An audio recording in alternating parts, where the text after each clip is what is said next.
now the truth comes out. So that's what happened.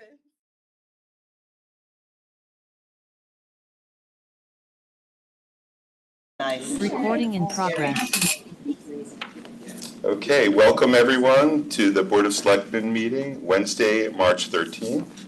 Can we all rise for the Pledge of Allegiance? And James Ryan, can you lead us?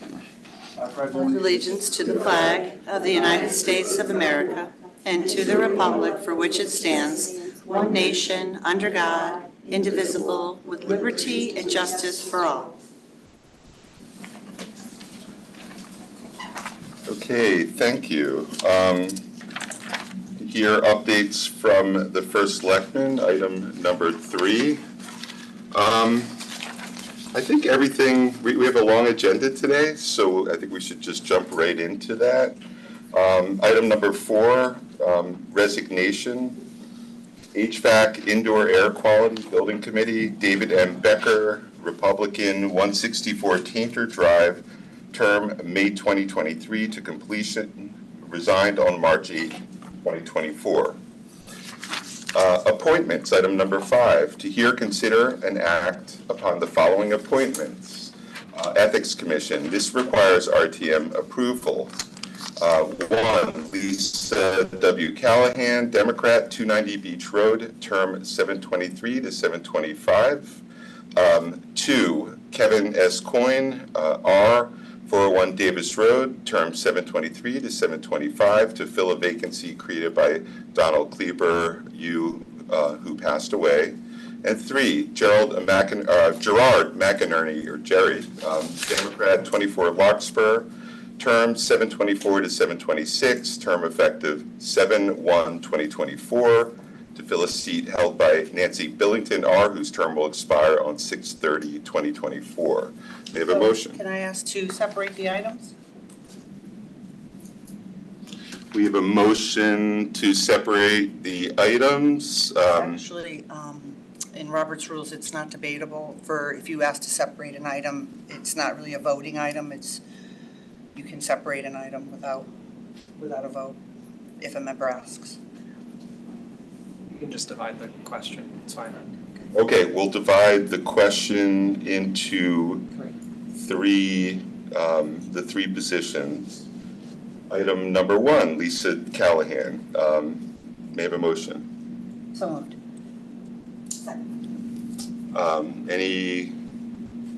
Lisa, would you like to tell us about yourself?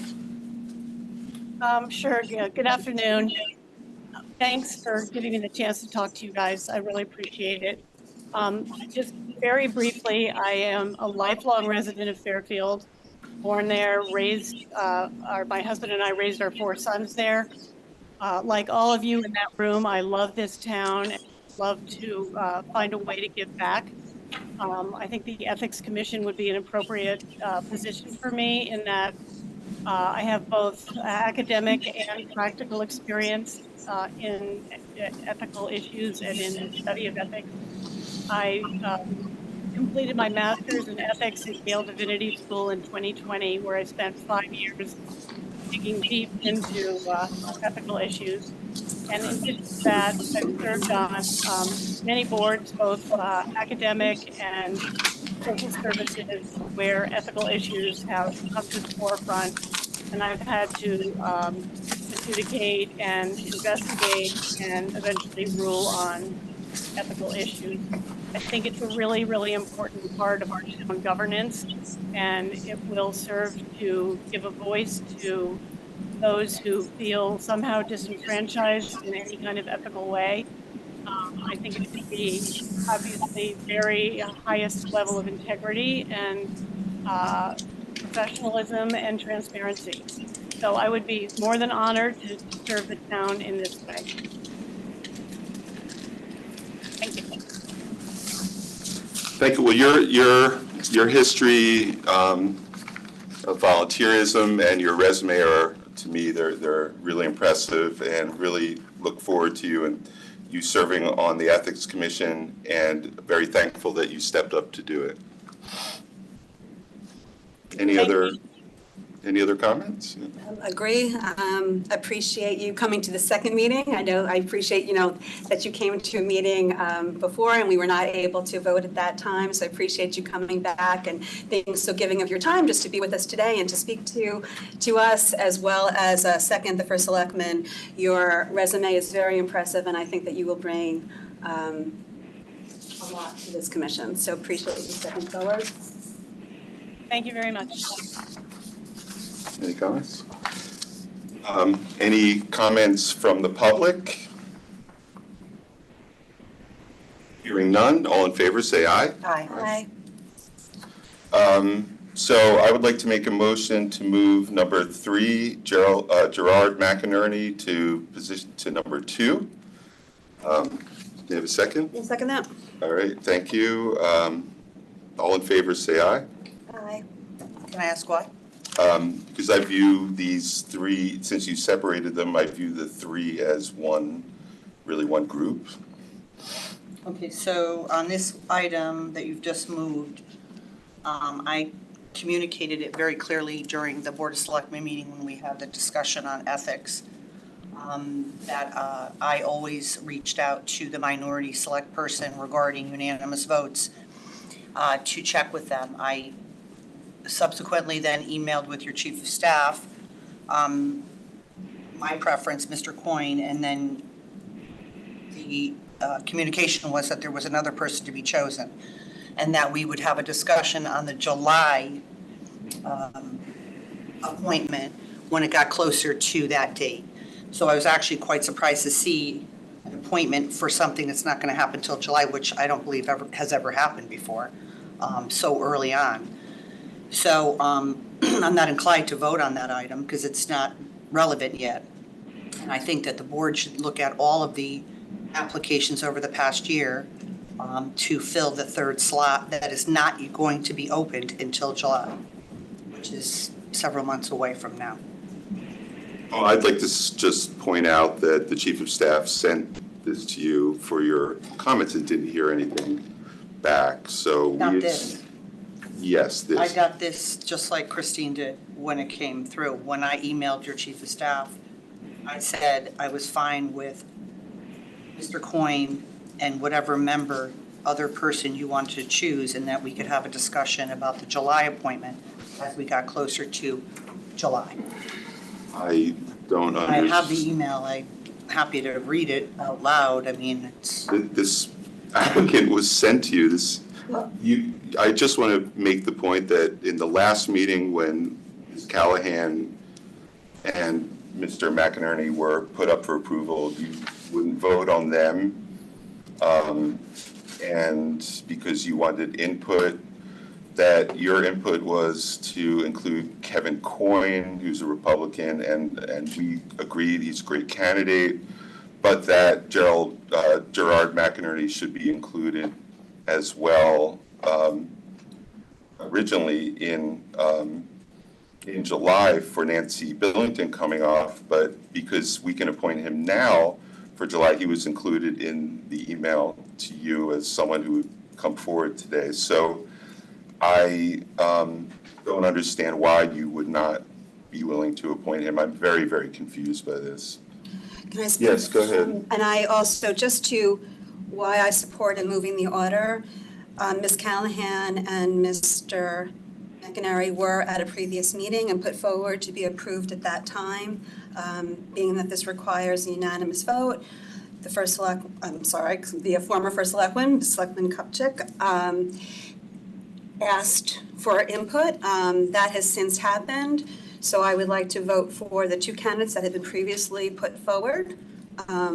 First, I support Mr. Coyne being part of this commission. I think that he will add expertise and a long history of public service to our community.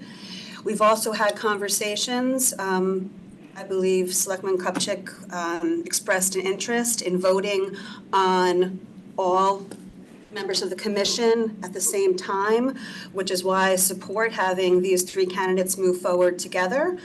This way they'll have an understanding of the role they'll play when their term begins. And for the person that won't begin officially until July, they will have the next 3 or 4 months to follow the work of the commission, get up to speed, and know that they'll be ready to go come July.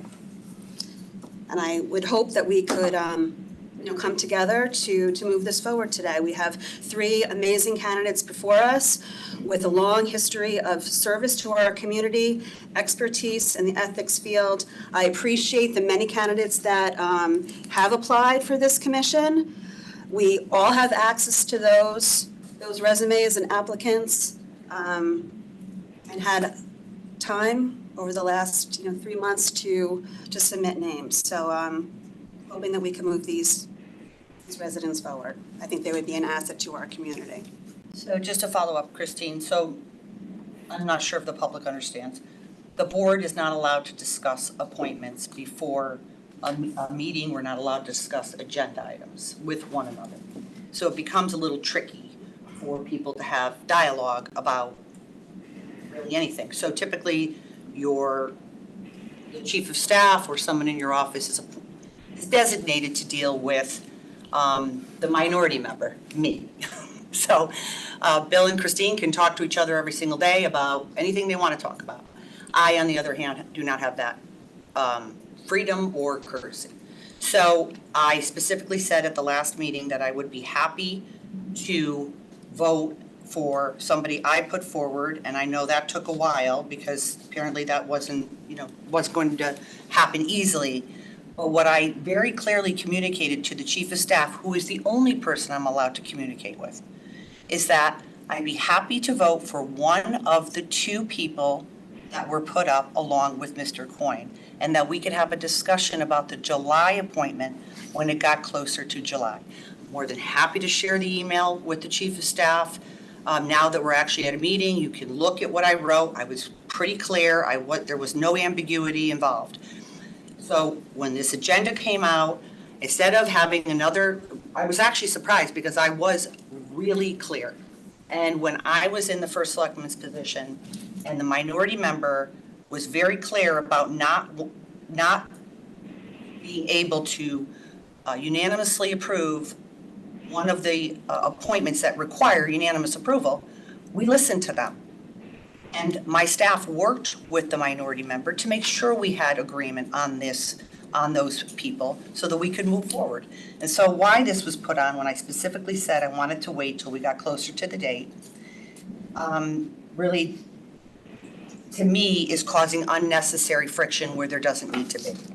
Okay, I just want to comment that I have no idea what you're talking about any of the communications, about anything you said about waiting to get closer to the day. We can go back and find the emails and, but I am making a motion to move the third candidate to the second candidate.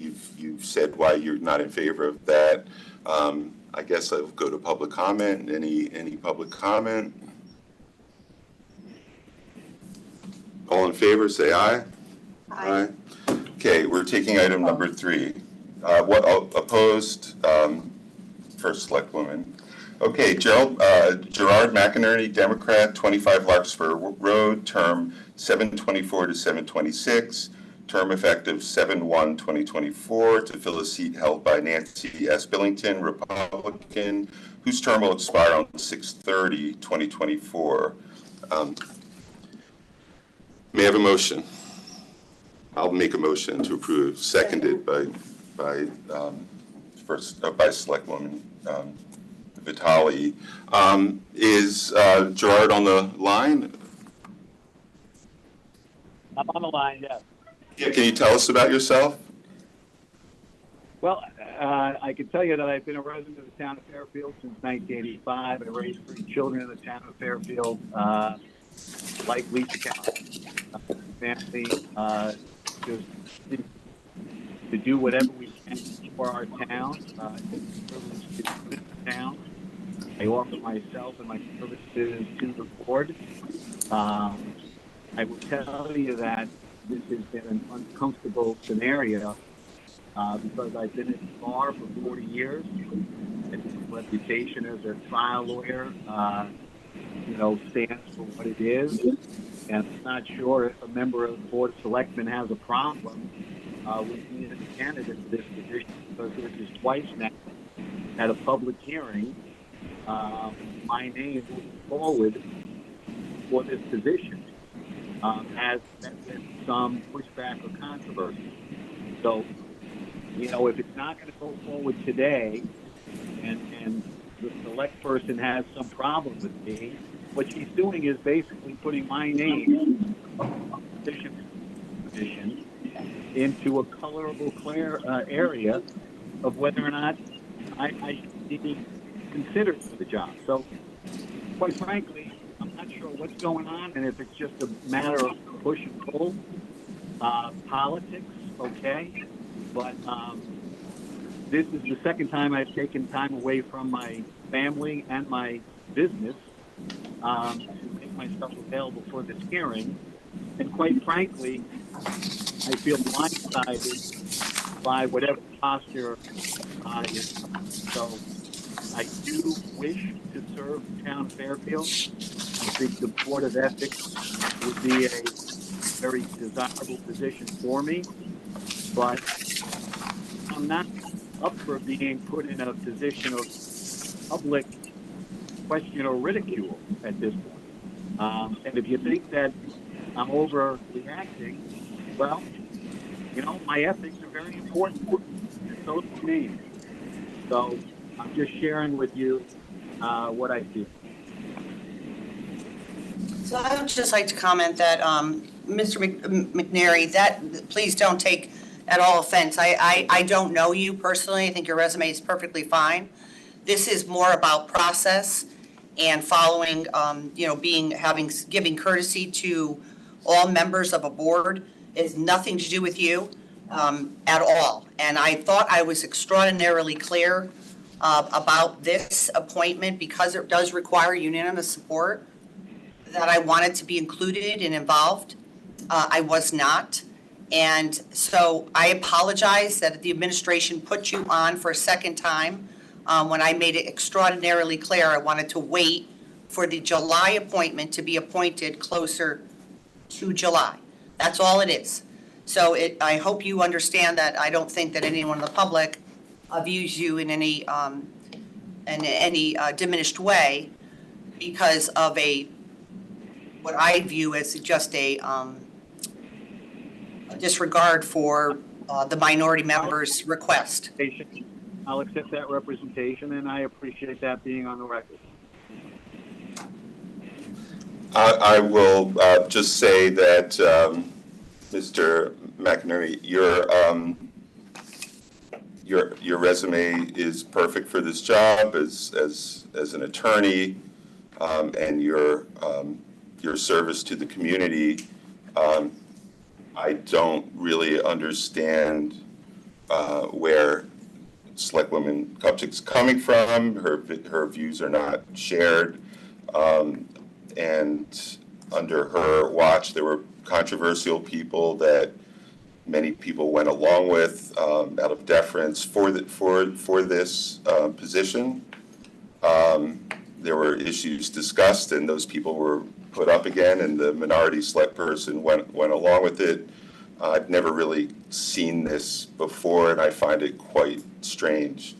Well, if I can, first, Gerber, I accept the representation of select person Kupchik, and as long as it's clear that it's not me that's being the process, then I don't need any further explanation than that, and I appreciate everybody's input. I don't lay other people right now. Thank you. Okay, thank you. Any other comments? I just want to offer an apology. And this is absolutely, I would have voted for you at the last meeting, hope to vote in support of you today. I can't comment on emails back and forth. While Mr. Gerber and I can speak to each other in caucus, we cannot speak with each other and anybody else, because that would be a meeting of the Board of Selectmen. So there is nothing, shady going on. I very much was under the impression, based on our last conversation, when Ms. Callahan and Ms. McInerney were put forward at our previous Board of Selectmen meeting, I thought that Ms. Kupchik said that they were both qualified candidates, did not see anything wrong with their resumes, bring a lot to the table. So I was anticipating support for both of them. I did absolutely appreciate her wanting to have more of a voice in the selection of the third candidate. And it was my understanding that she put forward Mr. Coyne, who I do support, and I agree that this is a valuable name, valuable member of our community to put forward, and really uncomfortable with the way this whole thing has somewhat played out, especially for a commission that right now does not have a quorum and cannot function.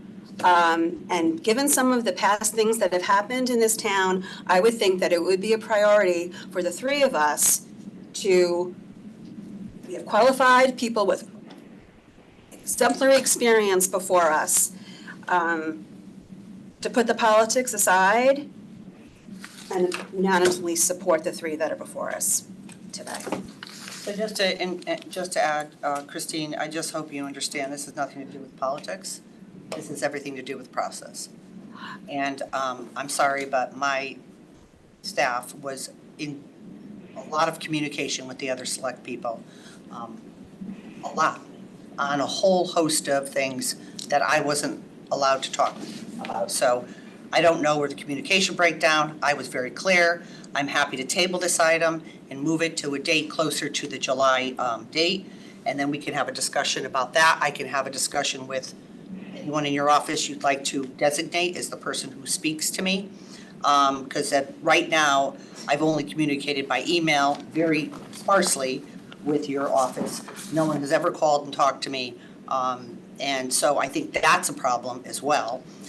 And I'd like to just table this so that this person, Mr. McNary, doesn't have to have on here again and talking about this item. Let's just be clear. This is about a 3-month in advance. If you can't assess Mr. McNary today, and 3 months from now, you're not going to vote for him. And the process is fine. We've cleared it. It's legal, and there was communication with you. So I don't take what you're saying I don't take it. I don't believe that it's correct. But I'm not going to vote on item number 3 if item number 2 is not up. So I just can't do that because I feel like we're being held hostage by you. I have to say that in the past, you put up, I don't recall the minority select woman voting against your choice for ethics, even though one of them was controversial. And, people went along with you because it was your desire, and now I believe you're holding this process hostage. So we're going to have to move forward because I'm not going to vote for the So other with all member. due respect, Mr. Gerber, to coin the phrase hostage when there's actually people who are being held hostage and around the world, Oh my it's a little goodness. Rough to say. Well, Somebody who's now kind of a now if you it's a saying that people if you honestly want to have all of these open, you obviously moved up the third item above the second item after I just agreed to the first item that I said I would agree to your chief of staff. So this was gameplay actually by you. So now you're going to hold Mr. Coyne hostage, your words, because, well, you got Mrs. Callahan, but of course, it would have been Yeah. inappropriate to get Mr. Coyne. I hear what Now you're we're going saying. to play this. I hear what you're game. saying, but And actually, I think it's inappropriate and Okay. unproductive. Okay, So well, again, let me just respond to that, and then we'll move to so if you're really vitality. concerned about the quorum of the committee, if that's really the concern, right? then we should approve Mr. Coyne. We shouldn't have taken him out of order. He was second. We should put him back. We should vote on him, and then we can have the discussion about filling a vacancy that's not open till July, because Mrs. Billington is still serving on that commission. Everyone is still With these two serving. people, Everyone's still serving. Everyone that's being, no, Mr. Kleban's not serving. Mr. Cleveland's not serving. But, So at any rate, but- and Mr. Donovan resigned. So we have two positions every time we appoint someone that to are replace empty. somebody, We they're have still two serving positions up that are until they're empty. replaced. Two It's very common. positions that are empty. Okay. Mrs. Callahan is filling the position of Mr. Donovan, who resigned. And Okay. Mr. Coyne was going to fill We're the gonna, position we're of gonna move Mr. on. Kleber. We're gonna move on. And then you'll have. We're gonna move on. We're quorum. gonna let Ms. Vitale speak. Thank you.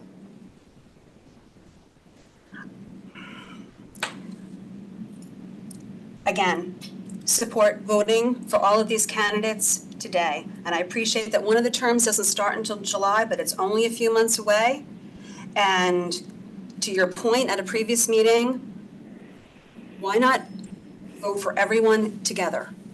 So that is what is before us right now. We are staffing the full committee with the proper start dates today. We have qualified candidates before us. I feel sorry for the three of them, for that we're putting them in this position. So again, I don't understand why there is a holdup right now. And Ms. Kupchak, I hope that you will reconsider. It's not about politics. We have three exemplary candidates before us. One of them is not going to start until July. End of story. We'll know that come July, the committee will be fully staffed, which is something that should be a priority for all of us. And Mr. Gerb, The commission is staffed, and Fully. there's two vacancies right now. I didn't actually, Two if we're gonna vacancies. go by Robert's rules, do you wanna raise Two your hand? vacancies. You want to speak? There's two vacancies. You want to raise your hand and speak? We've got to go by Robert's rules. These meetings have gotten out of control. Who would like to speak on the board?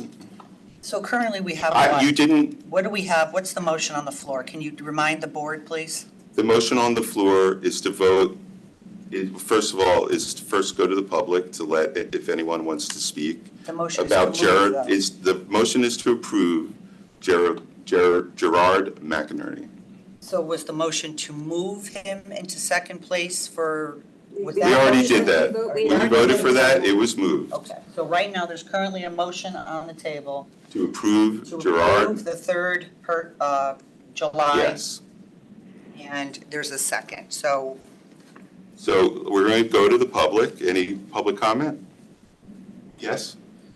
You have to go out there.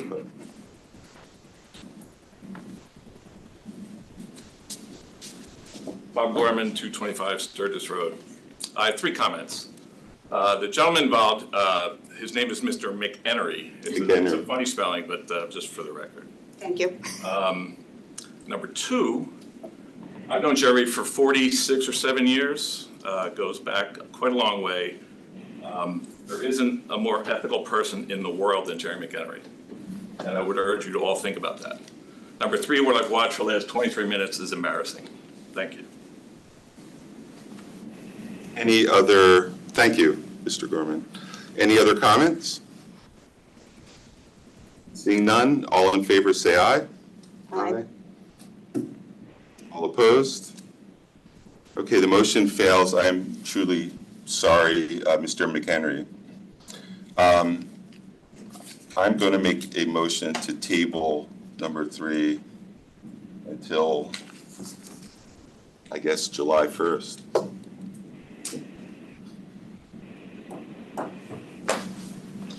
So just for the record, you are in favor and to speak, Selectwoman Vitale very clearly said it was important to have this committee populated. So we have 2 vacancies. We just filled one, but the one that I wanted is not going to be filled. And so we're going to I guess, hold it hostage and now Well, the we're not going committee's to, not I'm going making a to. motion. So the committee's not going to have I'm a making a motion quorum and it by your can't own, meet by till your own July. design. Is that yes, correct? By your own design. No, sir. And The appointment in July is not open till July. by your own design, we're not going to have a quorum until July apparently, because as much as I really, really like this candidate, and he's an amazing person, he's done a huge service for the town, the games here are just not in keeping with my vision for the town, and I'm not going to be, I feel like I'm being played here for some really unknown reason, and I'm just not going to let it happen. And I'm sorry, Mr. Coyne, but we can move forward and discuss Mr. Coyne, or we can table this to July and then Phil, I guess this is a political party thing, but It's nothing to do with political party. So just to be clear for the record, for our community, you are willing to allow this commission to stay without a quorum because you're not willing to fill a vacancy that you put on the agenda to fill that is currently vacant. The reason is because when we get to July, based on your behavior, Mrs. Kupchak, I feel like I won't be able to get I don't know what I'll end up being able to approve in July. I think you have your reasons for not wanting someone who's clearly qualified. It has nothing to do with the person. So, I mean, that's my view, is that you have your reasons. That's your view, but I'm telling you. I'm saying you have your I'm reasons telling you that for not wanting I to, asked very but you're clearly interrupting me. for the It's my two turn to vacancies speak. to be filled. You do interrupt a lot. So, I'm just saying, I am not willing to be held back by these machinations, and so I am going to not vote for this candidate, because I don't believe when we get to July that we're going to have an acceptable candidate that you'd be willing to approve. That worries me a lot, and hopefully something will change in the interim when we put up two candidates. Yes, Phil Pierce. This is the town attorney. Phil Pierce, town attorney. Just one thing I wanted to clarify for the board. The Ethics Commission quorum is 4 members. So it will now have 4 members. So it can meet. I'm not commenting on the rest of the dialogue. Thank you. That's what I thought. Okay, so we have a quorum on the Ethics Commission. Thank you for the clarification. As much as I really do like the next candidate, I'm going to vote to table both candidates until July 1st, assuming that they're not so disgusted that they don't drop out. May I have a second? I mean, this motion is not going to pass, so. Okay, I do not have a second. May I have a motion to consider item number 2, Kevin Coyne, Republican, 401 Davis Road, term 723 to 725, to fill a vacancy created by Don Kleber, who passed away. May I have a second? I'll second. Okay. Mr. Coyne, are you on? I'm here. Oh, hey.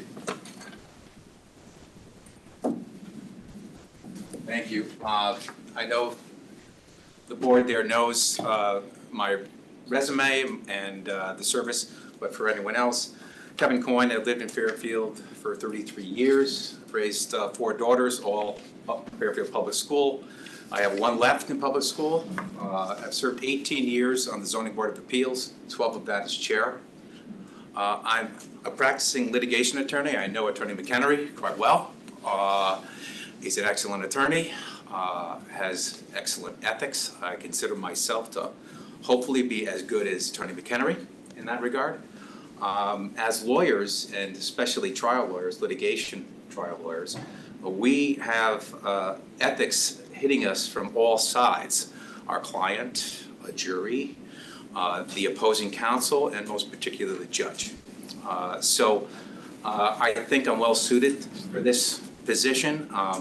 I was upset to lose election. I liked serving on Zoning Board of Appeals. I thought I did a good job for the town. I still do. But when I lost, I took some time, and then I saw this opportunity. I think I'm better suited, actually, for Ethics Commission than I am and was for zoning board of appeals. So look forward to your support and look forward to serving the town if the board and the art team approves. Well, I, for one, just say, think you did a great job on zoning board of appeals. That was a very busy committee and it had a lot of important items before it. It wasn't always fun, was it? May I have a point of clarification from the town attorney? Well, I guess now with the microphones in the ceiling, you might not even have to go up there anymore. But so if I abstain on this vote, will the motion pass? It will not pass because of the charter requirement. Yeah, because I would, thank you very much. I would hate to be on record as voting against someone who I want on this commission, and my views on this are very clear. That I should have a right, unless there's a serious objection to a person, to appoint people that are unobjectionable. I've never heard of sort of horse trading on this board before, and I feel like it will have a better chance of reaching, of getting past this on July, towards the end of June. Any other comments? Vitali? Thank you, and I did not support tabling it. At our last meeting, when we had our previous two appointees before us, they did not get a chance to speak, and at the very least, I wanted Mr. Coyne to have the opportunity to speak to the board. Knowing that you're going to be abstaining, I will be voting in favor of Mr. Coyne. I think that he would be a valuable addition to this commission, and it shouldn't be political. And my vote in favor of him, just for myself, trying to take, hopefully to kind of right the ship for the next time we vote, that we will be able to come to consensus and not put the public and those before us willing to volunteer their time and service to our town through this. Thank you. Any other comments? So I'd just like to once again reiterate that this has nothing to do with politics. Nothing. So again, there were two members that were brought before the Board of Selectmen several months ago by the first selectman without any reaching out to the minority person. And I assumed at the time it was because it's a new administration and everyone in that office is fairly new and don't understand the rules. I reached out before that meeting as a courtesy and said to the first selectman's office that these appointments require unanimous support, and I would like to have someone I like to go forward. And still yet, those people remained on the agenda. Now, that wasn't my fault. If we're in the position of first select person, would have called those two people and say, we have an issue, I'm going to take you off the agenda, and then we're gonna work this out. So again, that's how it gets political, but it's not political. So in my opinion, we have two openings, two vacancies. I wanted to choose one, and the first selectman chose one. To me, that seems fairly fair, 1 and 1. I felt like this is a sort of a fast one to throw another person in who is not up for till July, to sort of like leverage a 1 for 1. So now it's a 2 for 1. Honestly, I don't want, it's not as if I have some Republican in my back pocket that I'm willing to pull out for ethics. I just asked very politely, could we just wait till July? And lo and behold, it was like, no, we don't really care what you think. We're gonna put them all on here, and then we're gonna not appoint the person you put forward, even though we got our person first and played some shuffling of the deck to make it work like we got ours, you're not getting yours until July because you won't agree to our 2. And honestly, that's a bad way to run things, and, it just doesn't go with the whole, better together, it's like, all this bipartisan stuff. So this is where we are, and I'm sorry, I know it's making it look like I'm the bad guy, the bad Republican who's trying to have a minority voice on a board. But I am trying to have a minority voice. And there are 2 vacancies, and all I asked was, may I have one of those as someone I put up? You just got Lisa Callahan. I don't know why Mr. Coyne is even being abstained upon, because it seems more like it's personal now, or political, not coming from me, to hold this person back because you can't get 2.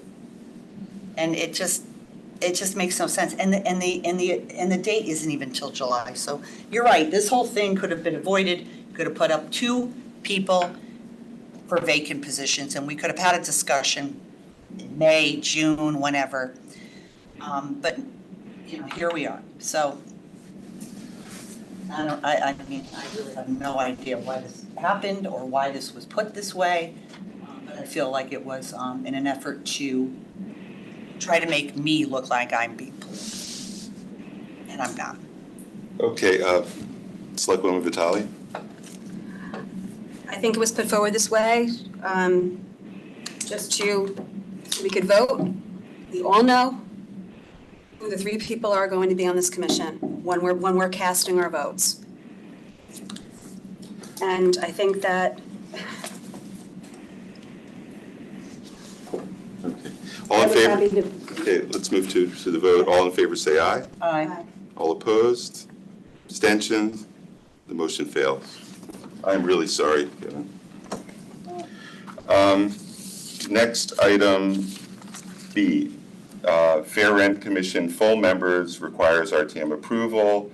1, Eileen G. Francis, U, 665 Commerce Drive, term 1123 to 1124 to 1124. Carl Uzcategui, D, 122 Tungus Hill Cutoff, term 1123 to 1125. May I have a motion? So moved. Second. Eileen Francis, are you here? Oh, hey, Eileen. Would you like to say a few words, introduce yourself? Thank you. Thank you. Hi, my name is Eileen Francis. Thank you for the opportunity to be on the Affordable Housing Committee. I look forward to working with you, and I will represent the board as a current tenant, which I reside at the Trademark. I moved here 3.5 years ago from New Jersey to be close to my family. My daughter is a Fairfield public school teacher at Mill Hill. My grandchildren were raised and educated in the Fairfield public schools. They graduated from Ward. I've watched them become successful adults in the finance. I see many apartment buildings going up around Fairfield, and there is many apartments now. And the tenants do need a committee to go to. It'll be very beneficial to have this committee and people that have the knowledge and are able to answer the questions. Thank you again, and I have to do one shout out. When I moved up here 3.5 years ago, Bigelow Center was so welcoming, giving me all the information and having so many programs, and the library. So thank you. Approve their budget. Can I say that? We did. I think Eileen was maybe the first person to show interest in this committee. You approached me at the senior center. I don't know. I know you're a renter, but Yes. but you were also concerned about many of your friends at the senior center who rent, and so you were a natural for this. Thank you. Thank And you. I've been on committees back in New Jersey, so thank you. You know my resume. Thank you. Any other comments? No, thank you for serving. A relatively new resident, and it's wonderful that you're diving right in. You're going to be awesome, Eileen. Any other comments from the public? Carl, are you on? Hi there, I'm here. Oh, hey, Carl, can you say a few words about yourself? Sure. Hi, everyone. My name is Carl Iskadegi. I am, I guess, a long-term resident of the town of Fairfield. So I actually did middle and high school in the town, and then I left and came back after college. I currently work at Fairfield University in our Office of Student Diversity, and I own the home that I live in. I am a product of immigrant parents. So both my parents were immigrants that rented in the town of Fairfield when I was growing up here. So I have a unique perspective between that intersection of my identity as well as working at the university where I know, for better or worse, a lot of our renters in the town are students and coming from that perspective as well. So I'm just happy to be here, happy to help, and if you have any questions or have anything, just let me know. Thank you, Carl. Any comments? Christine? Just thank you for stepping up to serve. I love that that you work in the university because they are, as you said, renters, and maybe when they graduate, they'll come back and possibly renting as young adults. So thank you. Any other comments from the board? Yeah, it's nice to meet you, Carl. So for the record, how do you pronounce your last name? Iskadegi. Uskadegi. Yep, All right. perfect. Well, it's lovely to meet you, and I think you'll be lovely on the board. Thanks so much for stepping up to serve the town. Any comments from the public? Thank you for stepping up, Carl. Your resume was perfect for this position. All in favor, say aye. Aye. Aye. Unanimous. Just thank you to both Eileen and Carl for stepping up to do this work, important work. Item C, Fair Rent Commission alternates, requires RTM approval. James R. Casey, U, 1903 Burr Street, term 1123 to 1126. And Maureen Greenberg, U, 22 Barlow Place, term 1123 to 1126. May I have a motion? Second. James, are you on?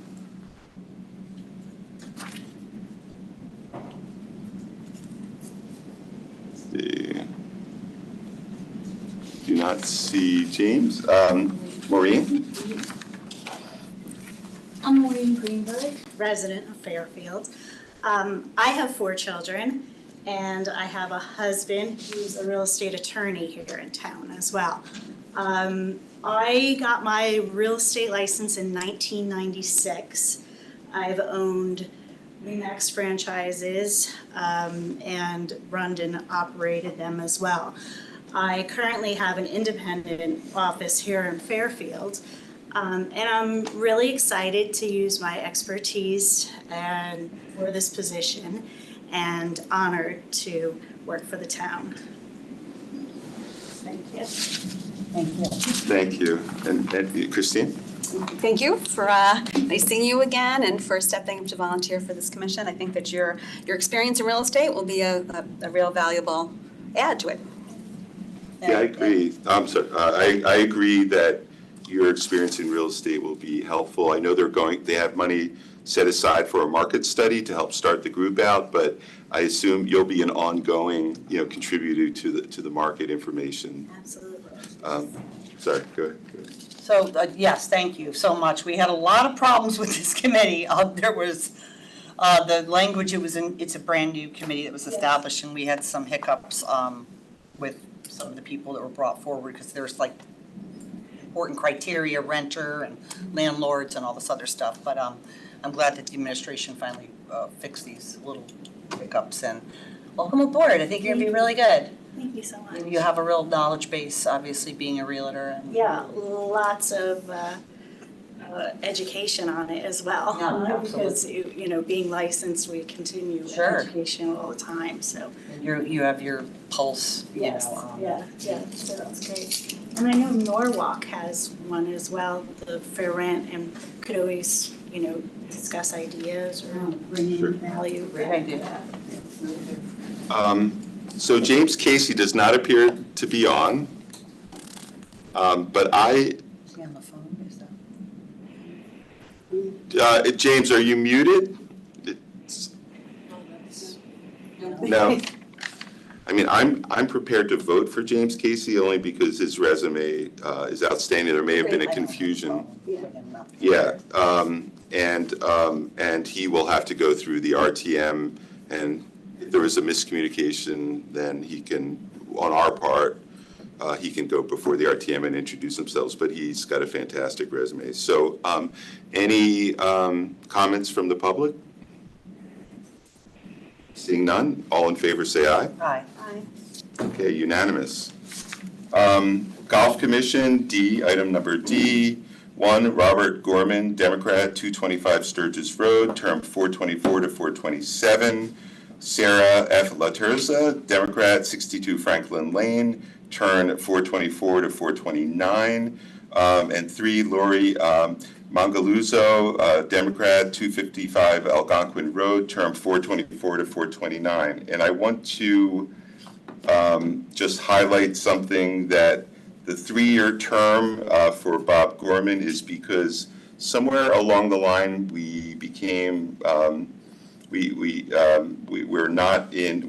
in violation of our town charter, which requires only two spots opening up each year. So somehow we got misaligned over the years. Attorney Pierce. So under the charter, you can only appoint 2 per year, and the term is supposed to be 5 years. So what that means is that if you wanted to fill that last vacancy, you wouldn't be able to do it until 2027 at this point, because there's 2 people up for, there's 2 vacancies up for appointment for this year, the year after, and 2026. So somewhere along the way, that the staggering of the terms got screwed up. This addresses that and allows you to appoint somebody now. It also aligns with 2027, which is when you otherwise would be able to fill that vacancy. And I would say with charter revision, we should probably look at 3-year terms with two 3-year terms, because 5 years is really, in my opinion, too long. We could discuss that at a later date when we reopen the charter. Can I make a motion to separate the items? I mean, I'm just going to ask to separate them. We don't have to make a motion. Okay. So 1, Robert Gorman made a motion. So moved. Second. Mr. Gorman.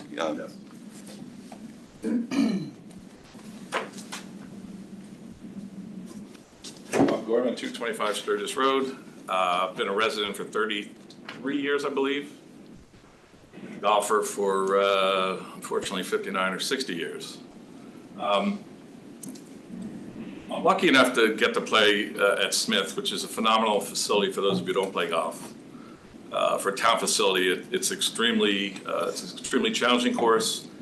It's been in great shape the last couple of years. It's a great facility, and I don't pretend to know everything there is about running a golf course.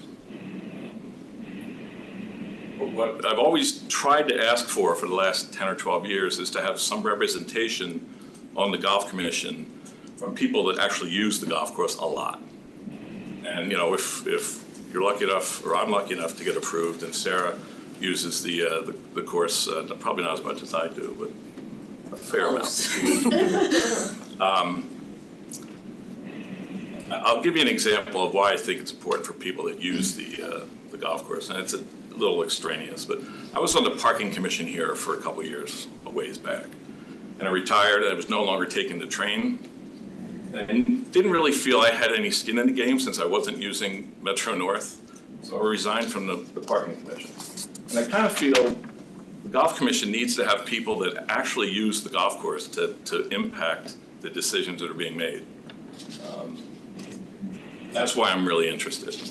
I also think, the men's club and the ladies club need representation, and we don't have that. The only way we're going to get is if we apply and try to get on the commission. So I look forward to it. I think we have a great facility, 2 facilities. I think we need a little more strategic planning,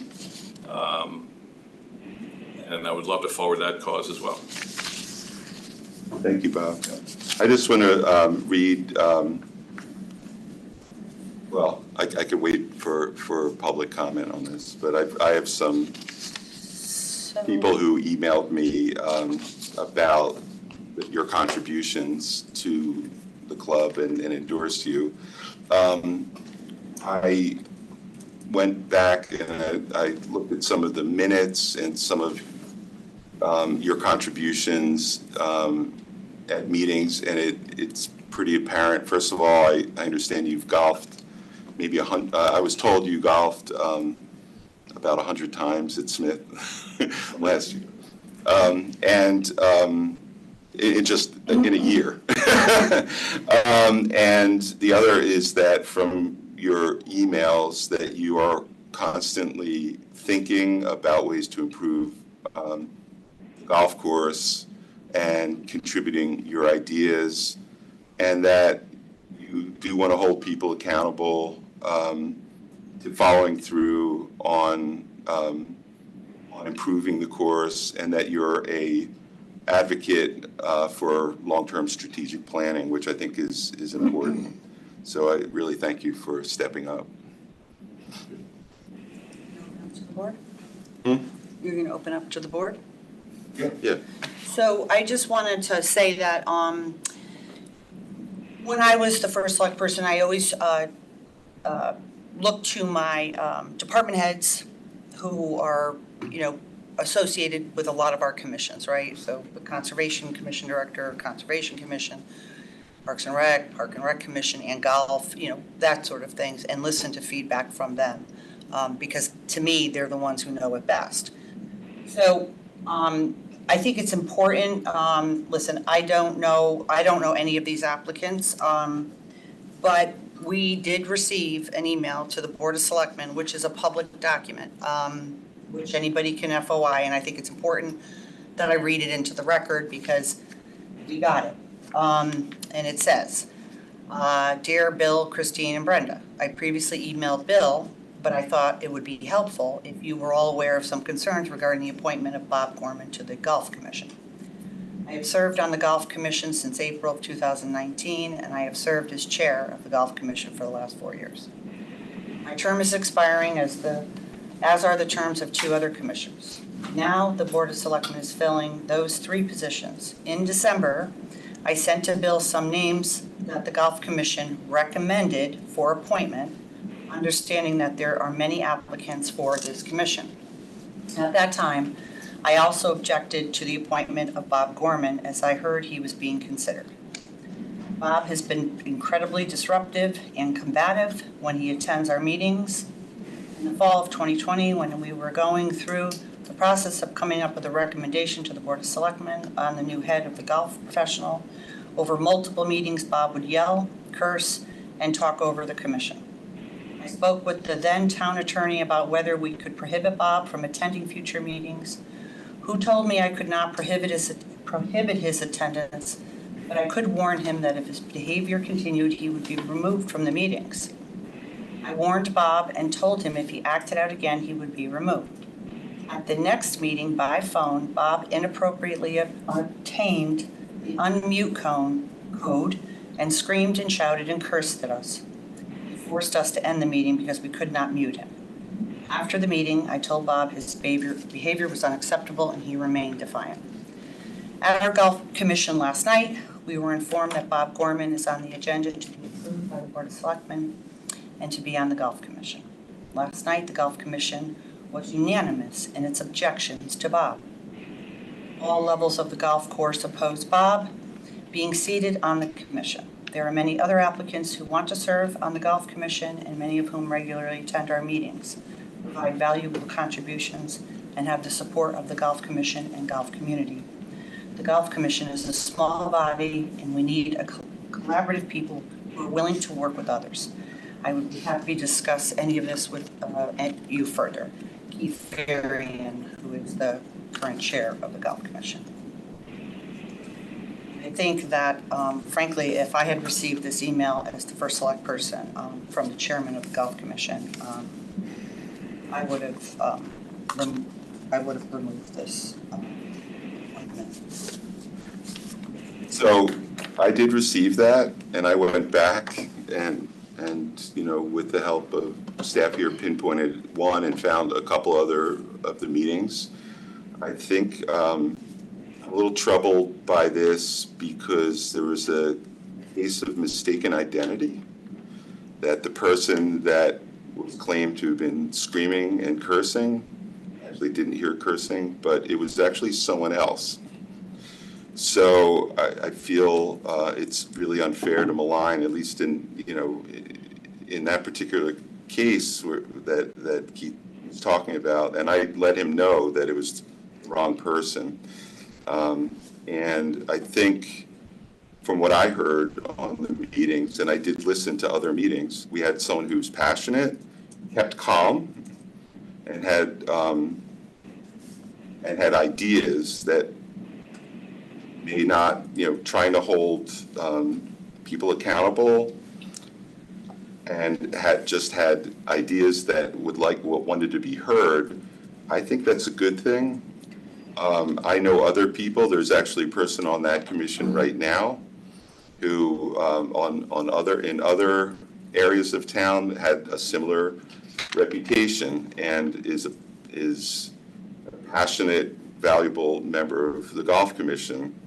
So I don't see. I think this is really unfair. I think Mr. Gorman was actually not the person, and if you wanted to, you could have listened to the meeting. It's on tape, but there was one person, a former member of the commission, who was particularly out of line. And I don't know. I've gotten great feedback on Mr. Gorman, so, and I think. Listen, No, I didn't I- write this. you- I didn't write this. I don't know Mr. Gorman. Yeah. I didn't write this. Well, However, you've actually spoken. I'm going to go to Christine Vitale.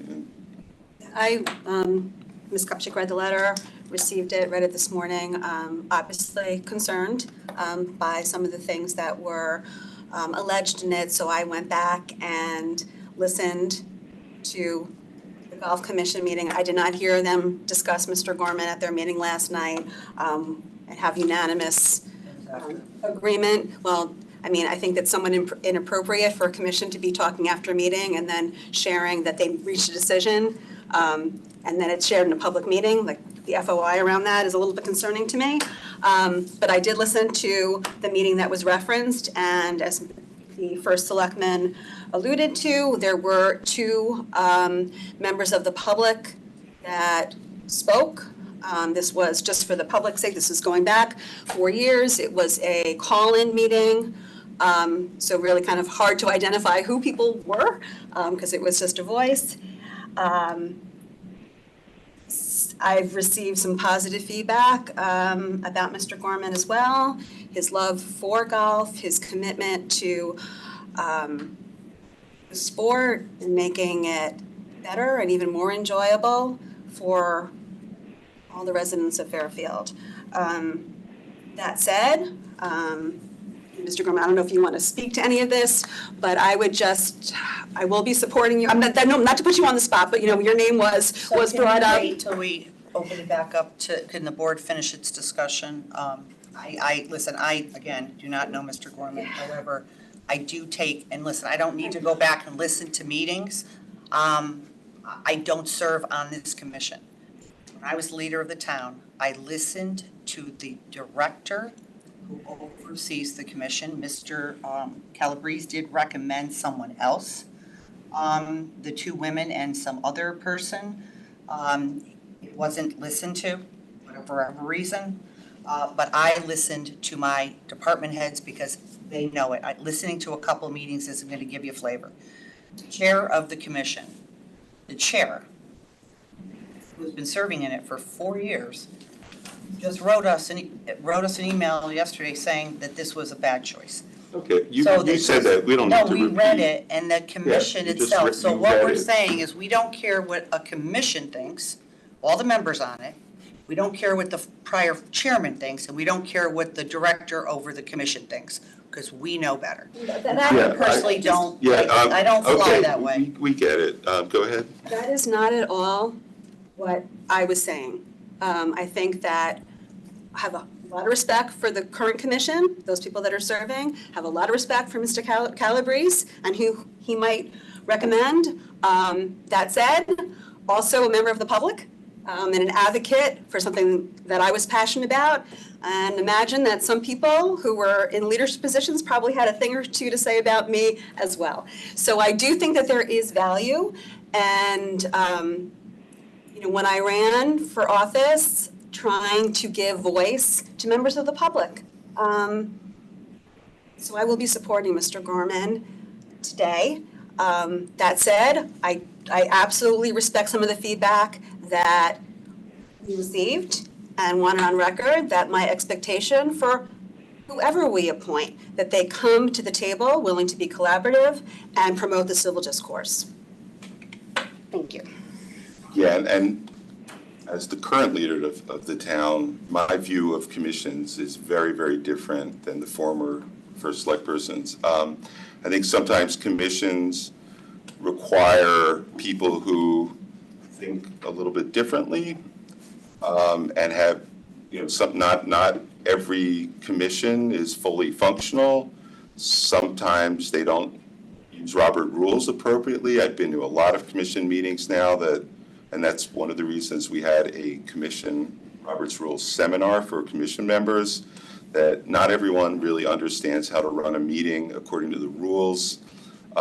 And some commissions are more functional than others. And if the idea is to always go to a commission and get consensus about who should be on that commission, then you will never get different points of views, and it would be very difficult if there are improvements to be made that might be a little bit different from the direction that you're currently going. It'd be hard to hear those. So I will be voting in favor of Mr. Gorman. I think we've all spoken. Can we go to the public? Mr. Gorman, do you want to speak to sort of, or I mean, I've already defended your good name, so you don't feel like you have to, because you've got a great reputation. I'd like to speak.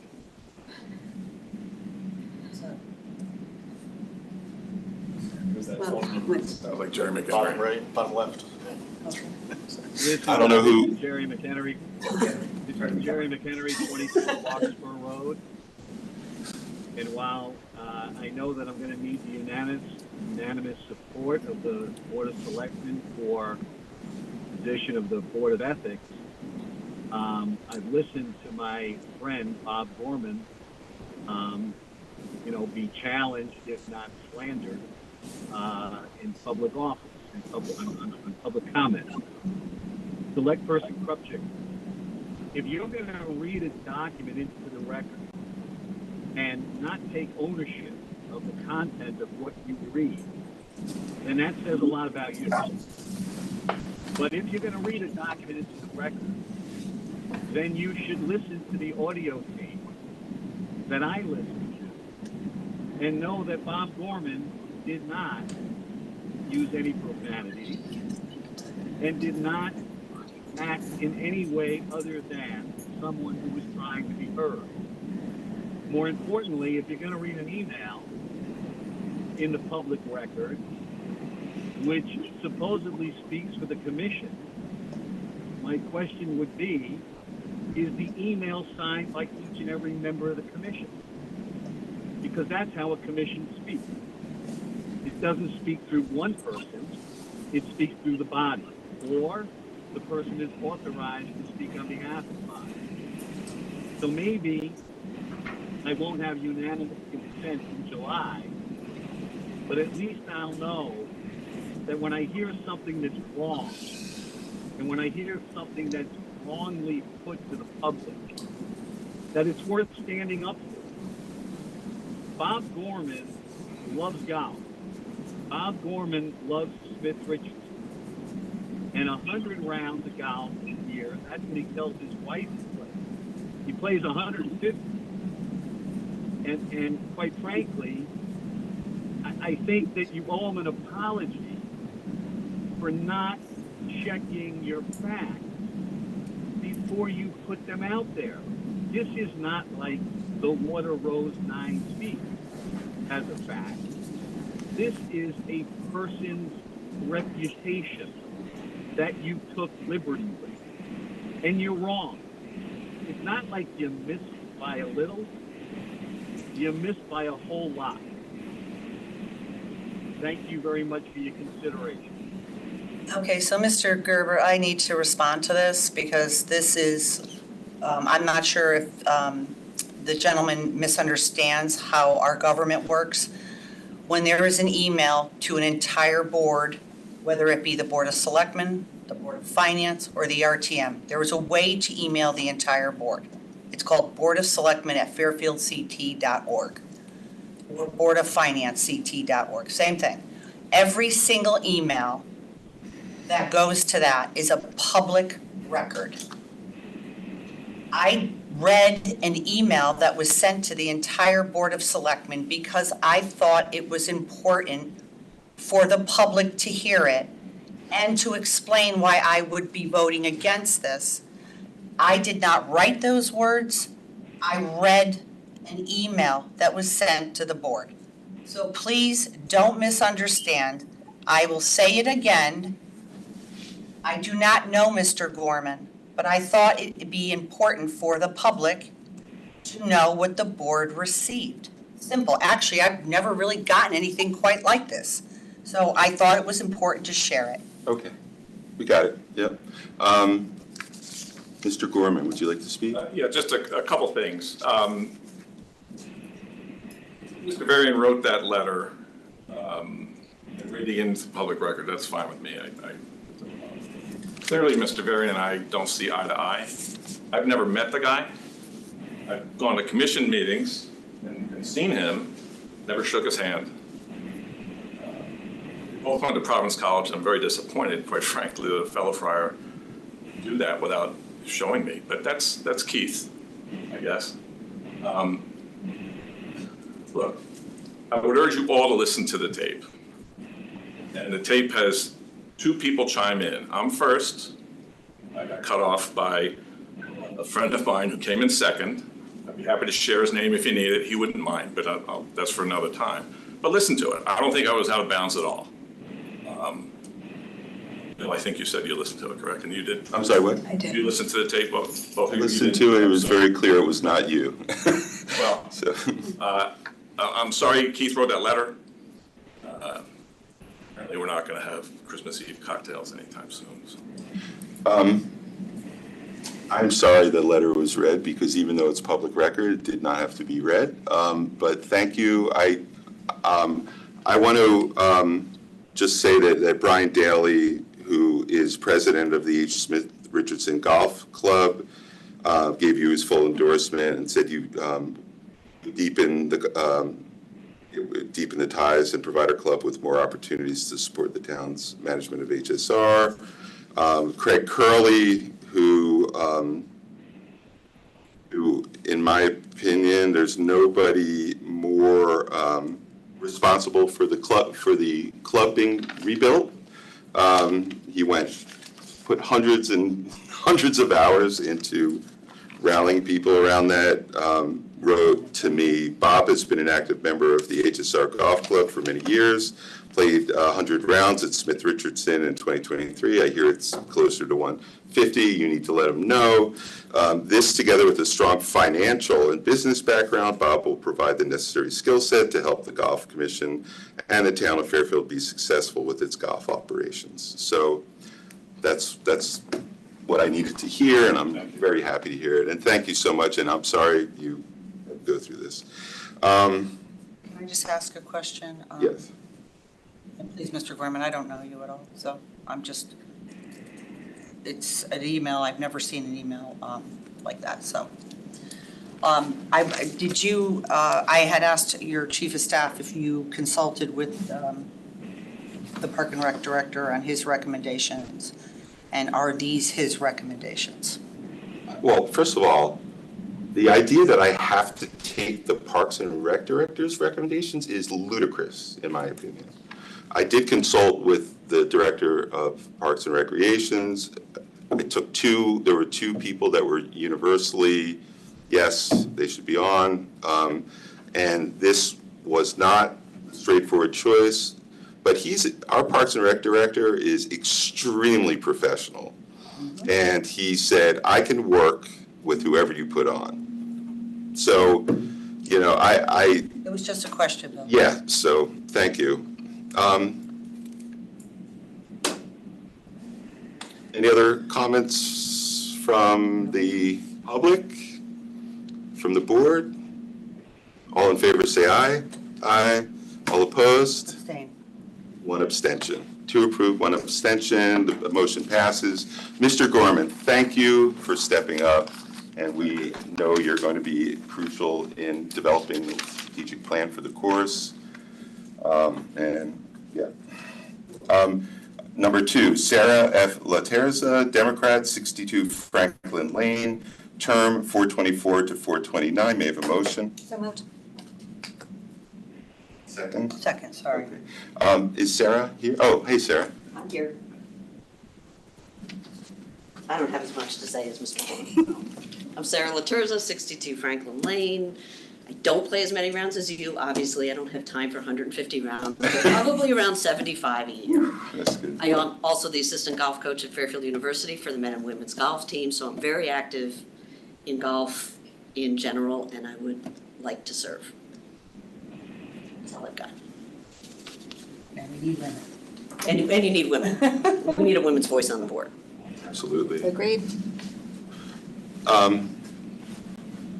I've heard wonderful things about you. Just 100% so thrilled that you're willing to do this, so thank you. Any other comments from the board? No, just thank you. Any comments from the public? Seeing none, all in favor say aye. Aye. Unanimous. Thank you, Sarah. Number 3, Lori A. Mangaluzzo, Democrat, 255 Algonquin Road, term 424 to 429. May I have a motion? So moved. And a second. Second, sorry. Thank you. Lori, you want to speak? Yes. Lori Mangaluzzo, 255 Algonquin Road. I guess we needed another long name to butcher, so. I moved to Fairfield in 2012, and I've joined the Women's Golf League to meet some people, and of course I met a wonderful group of ladies in the Ladies Golf League, as well as meeting all of the Men's League, a lot of members there, and the staff up there. So it's been a family to me since I moved here. So I'm not a lifelong, but I'm a chooser of Fairfield, and I love everything about this town, and I'd be proud to serve not only representative the women's with my friend Sarah, but for the town as well. Thank you. Thank you for stepping up, Lori. Thank you for stepping up, Lori. It was a pleasure meeting you on the beach. Yes, we're going to change that dog day. Your dog, yeah. We're going to push it out later. Right, Anthony? Annie, would you? Nope, just thank you for love choosers. I'm a chooser too. And it's wonderful to hear that our recreation department and the sport has provided an opportunity for you to just, become part of the community, and thrilled that you're giving back in this way. Any comments from the public? I have a public comment. I've been trying to put in the chat, but apparently that wasn't the proper way to get the attention of the board. This is Karen McCormick, 305 Winnipeg Drive, Fairfield. Is this about Lori Mangaluzzo? Well, actually, I was trying to catch your attention when you had Mr. Gorman, but nobody, I guess, noted the chat. But my comment actually has to do with the overall decorum of this meeting, and I know that many citizens and myself are absolutely taken aback by the way that Mr. Gerber is interacting and treating Brenda Kupchik, the third select person. The amount of absolute disrespect and lack of decorum in your interactions with her is unacceptable. And I don't know what can be done about it, but something needs to be checked on it, because you're completely dismissive, you cut her off repeatedly, and then you accuse her of doing that to you. So with all due respect, I would please ask that you exercise professionalism in these interactions and do not cut her off, and hopefully she'll do the same, and have mutual respect for one another, because it's untenable. It's been meeting after meeting where you do this, Mr. Gerber, and I'm not going to tolerate it. I'm going to figure out a way to stop it. So please, try your best to be respectful despite your differences. Thank you. Thank you. I don't know what to say. Any other comments from the public? Seeing none, all in favor say aye. Aye. Congratulations, thank you, thank you. We're gonna have a great golf commission. Item E, HVAC Indoor Air Quality Building Committee requires RTM approval. Joseph Valley, you, 77 Reynolds Drive, term May 2023, through completion to replace David M. Becker R., who resigned. This requires RTM approval. May I have a motion? So moved. Second. Okay, Mr. Valley. Good afternoon. Good afternoon. First, I'd like to thank the town of Fairfield for the consideration. I love living here. I never thought I would be in a position to use my experience to help an entire town, and I've truly relished the opportunity to serve. I think this committee is a great fit. I've been in construction for 10 years, and I've spent a good amount of time learning about different ways to achieve higher indoor air quality. I love a good challenge and love solving problems. I think the state of our air quality is an important, complex challenge, and by joining this committee, we can work together to improve it. There are many different manufacturers that can help our town's buildings achieve higher levels of indoor air quality, and they all go about it in different ways. Using my experience to find the most efficient way to secure the goal of higher air quality will be highly valuable to Fairfield. And once again, thank you for the consideration.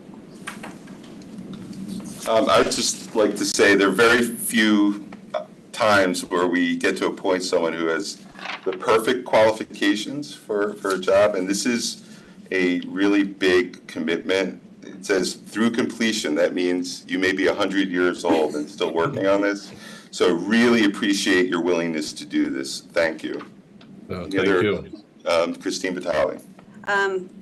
First, I'd like to thank Mr. Becker for serving on this committee and moving the work forward. I will say, when we got Mr. Valley's resume, the committee was filled and we didn't have an opening, and I was really, just like, oh, this guy's perfect for this committee. And as Providence would have it, we have an opening, and I think that I'm so excited for the work that you're going to do. I think that your background is perfect. And yeah, until completion, Mr. Gerber was kidding, but if you're done with this committee, I'm sure there'll be another building committee in your future. So thank you for stepping up, and I'm looking forward to seeing you just move this committee forward. Thank you. Any other comments from the board? Just thank you, Mr. Valley. I think it's really awesome that you're giving your time and talent to this. You obviously have a lot of talent. So thank you so much. Well, thank you. Any comments from the public? Hearing none, all in favor say aye. Aye. Aye. Unanimous. Thank you, Mr. Valley. Item F, Water Pollution Control Authority. Robert L. Steffen, Democrat, 46 Charles Street, term 1123 to 1127, to fill a seat vacated by Mark D. Ellison, whose term has expired. May I have a motion? So moved. Second. Second. Mr. Steffen.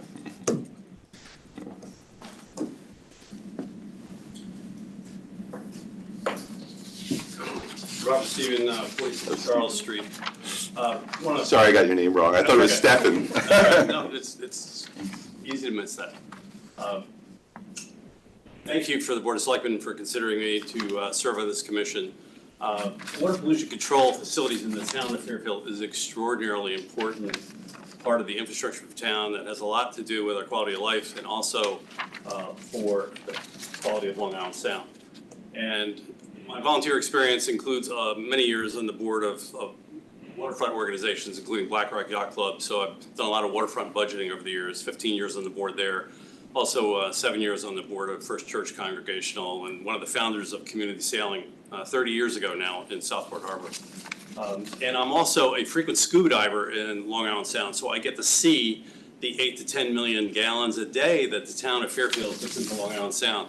So it's very important to me how all that operates. And I would like to use my expertise and volunteer energies to serve the town. And this is a town where my wife and I raised 2 children, and very pleased to have lived here since 1990, and appreciate your consideration.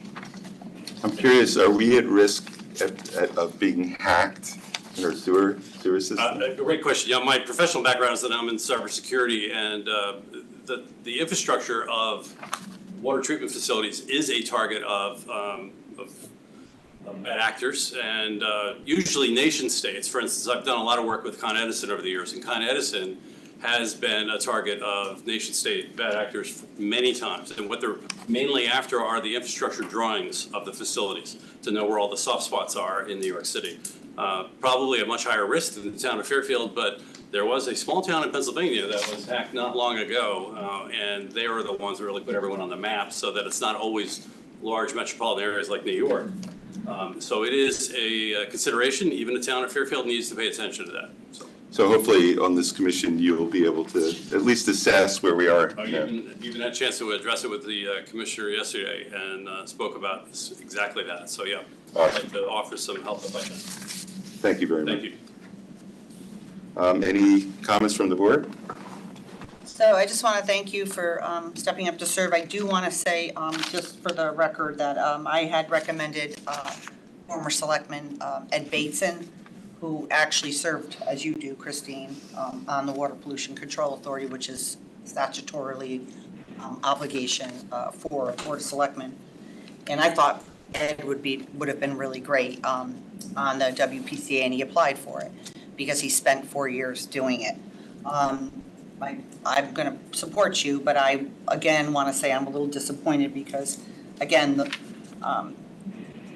it's hard not to look at this as political when the only Republican that was put up today was abstained by the first selectman, and all the other Democrats I have supported. So I just, when we're looking at this in reality about politics, I just need to look at the agenda. So I support you, and I think it's great that you want to step up and serve, and it's a lot of work. Just, I don't know if you've watched some of their meetings. They've got a whole lot of stuff on their plate. It's a very difficult situation. So thank you for stepping up. So I just want to say, when I looked at Mr. Stevens' resume, the technical experience and the companies that he worked for jumped out at me as being potentially very relevant. When I spoke to Mr. Steven, the level of due diligence he had done was above most that I've met who want to be on commissions. He had watched meetings and read minutes and was really prepared to discuss the authority. He met up with the current chairman and had a productive conversation, chairman of the WPCA, and had a productive conversation with him. So I believe this type of new perspective, fresh blood, and talent and intellectual capabilities, not that any other choice would be inferior, but different. And I don't feel at all embarrassed to say that I hope with your attitude that this will be just the beginning of your involvement in town commission boards and commissions. Didn't really look at your, I actually wasn't really sure what your party was, to be honest. Any? Thank you for volunteering, and look forward to working with you. So I will be on that commission, as Ms. Kupchik says, representing this board. Any comments from the public? Hearing none, all in favor say aye. Aye. Unanimous. Thank you very much, Mr. Steven. Good luck.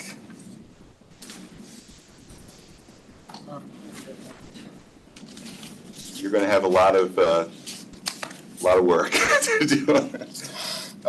Item number 6, Director of Human and Social Services requires Board of Finance and RTM approval to hear, consider, and act upon the following resolution as recommended by the Director of Human and Social Services. Resolved that, as part of the Bigelow Center for Senior Activities 5-year bus replacement plan, funds be and hereby are expended in the amount of $136,990 to purchase a handicapped accessible 12-seat bus with a wheelchair lift to improve mobility for seniors and individuals with disabilities. 80% of said purchase, or $109,592, will be funded by a traditional 5310 Capital Senior Bus Grant under Section 5310 of the Federal Transit Act's Enhanced Mobility of Seniors and Individuals with Disabilities Program, as administered by the state of Connecticut. The federal subsidy of $109,592 will be matched using senior center donation funds of $27,398. And further resolved that First Selectman William A. Gerber is authorized to make, execute, and approve on behalf of the town of Fairfield any and all contracts or amendments thereof to secure said grant. May I have a motion? Okay, Julie. Hey, good morning. So this is a grant that comes up approximately every 2 years. We are awaiting delivery for the last grant, the last bus, a 9-seater. This is, the next iteration of it. We're going back to a 12-seater, just because we have 2 buses that are a little bit older. It's pretty self-explanatory. We're back to funding 80% rather than 100%, which we love, but. We will.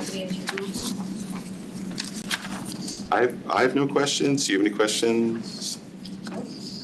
Selectwoman Vitale? And I can't find it right now, but for the towns that we service, it was Fairfield, Trumbull, and one other.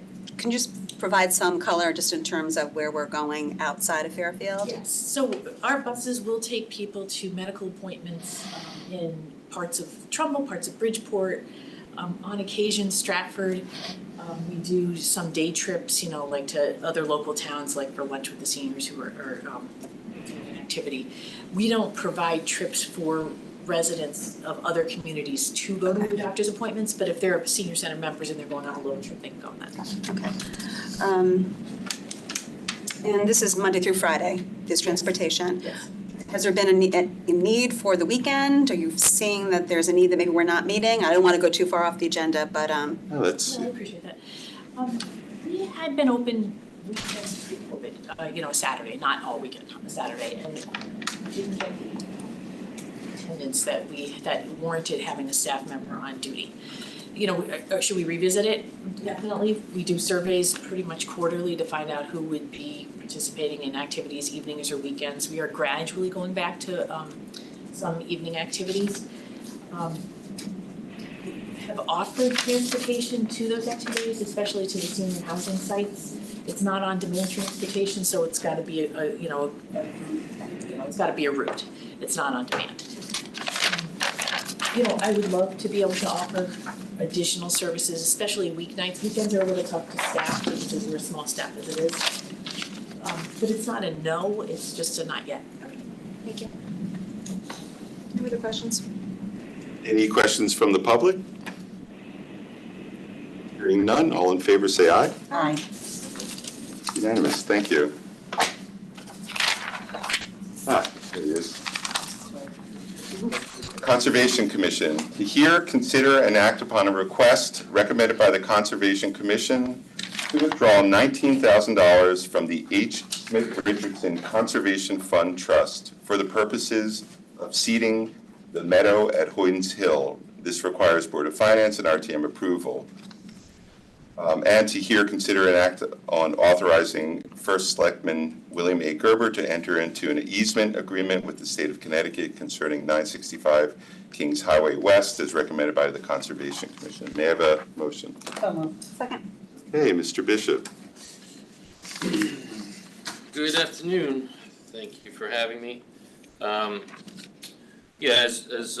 Selectman Gerber stated, this went before the Conservation Commission at our February 21st, 2024 meeting. I have draft minutes here. I don't think the draft minutes were provided in the packet at the time of issuance. But my initial request was approved, and just for the record, the amount on the proposal is $19,780. and that is to seed Boyden's Hill Meadow project that started before I got here. It's on our open space. It was a project in conjunction with the Tucker Fund. The funds were spent initially to eradicate an invasive plant called mugwort, which has been successful up until this point. I believe the project started in 2018 or 2019. That phase is complete. If the meadow is not seeded, then that time and thousands of dollars will have been for nothing.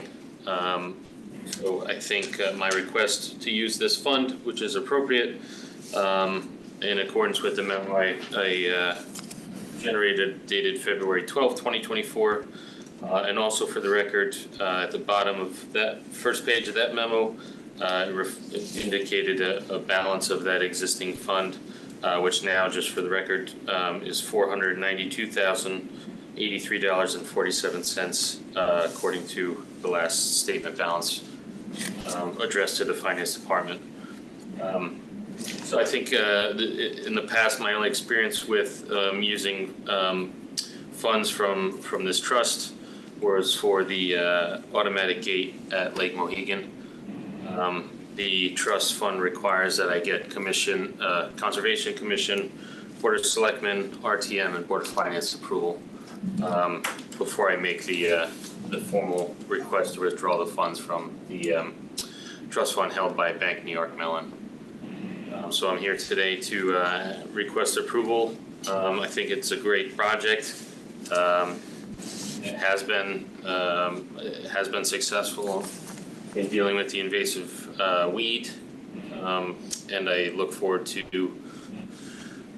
seeing this project get seeded properly the way it was initially intended. Do we need to amend the amount for 19,780, did you say? Yeah, as part of that memo, a cost estimate from All Habitat was provided. So it's 19,780? 19,780 is the proposal they submitted, so that was the number I used. Amendment, make a motion to amend the amount to $19,780. Second. All in favor? Aye. Aye. All right. This is, the gate, obviously, these things are typical. I mean, this is a small amount to do this. It's gonna be great. Selectwoman Vitale. So this mugwort, what a name. I will be approving this today, but do we foresee this being an ongoing expense, just the upkeep of this meadow, or? No, I don't. Now that it's been eradicated, typical protocols for removing invasive to plant native is to do exactly that. If the area remains either disturbed or unplanted, it will spring back. But if you establish native plants in an area, that they hold their own. I mean, there'll be some maintenance done by my department staff to monitor it, but once the native plants are established, I don't foresee any problems. This is also just to note that the front fields, as this is going to occur, it's the back fields that are dominated by mugwort, where I intend to use and have approval to use the goats. Just to put it in perspective, if you've heard that. Yeah, it was in the papers. The goats were in the papers, but you couldn't find goats. Right? Yeah, I'm still looking. Looking for goats. I think alpaca and llamas also. They would, and I know my experience with sheep and goats is that the alpaca, that llamas typically are used to defend the herd overnight from bears and Goats. And coyotes. So they won't. I don't think they'll eat as much as the goats will, but we'll see. I'm still working on it. I didn't promise that I could play with the goats. Llama hikes would be pretty fun too. We could kind of work that into Anthony's long-term plan for recreation too. A little, collaboration between the two departments. Yeah. It's a great open space. Not as highly used as a space like Lake Mohegan, but for pollinators and to carry out the project that was initially established, this will be great. Can you talk a little bit about the easement? Or would that Let's just vote on A first. be? Sure, can do that. Or Do you want both. to, I just want to mention that we do have 10 more items Okay, well, we on the can- agenda, and we have Got it. 2 executive session items. We can do Um, easement. And our town attorney is. Yeah, do you want to talk about the easement real quick? Easement, it involves the Conservation Commission, which has approved it, but the Connecticut Department of Transportation is doing a bridge replacement project, Kings Highway West. It abuts, and the project slightly encroaches on town open space. But the town attorney could probably speak to it more, but they're planning to use some town property via the easement to complete the project. It's an old bridge. It's on the border of Westport. Yeah. It's really a state engineering project. Thank you. Attorney Pierce, do you have anything that you need to add about the easement, or should we just?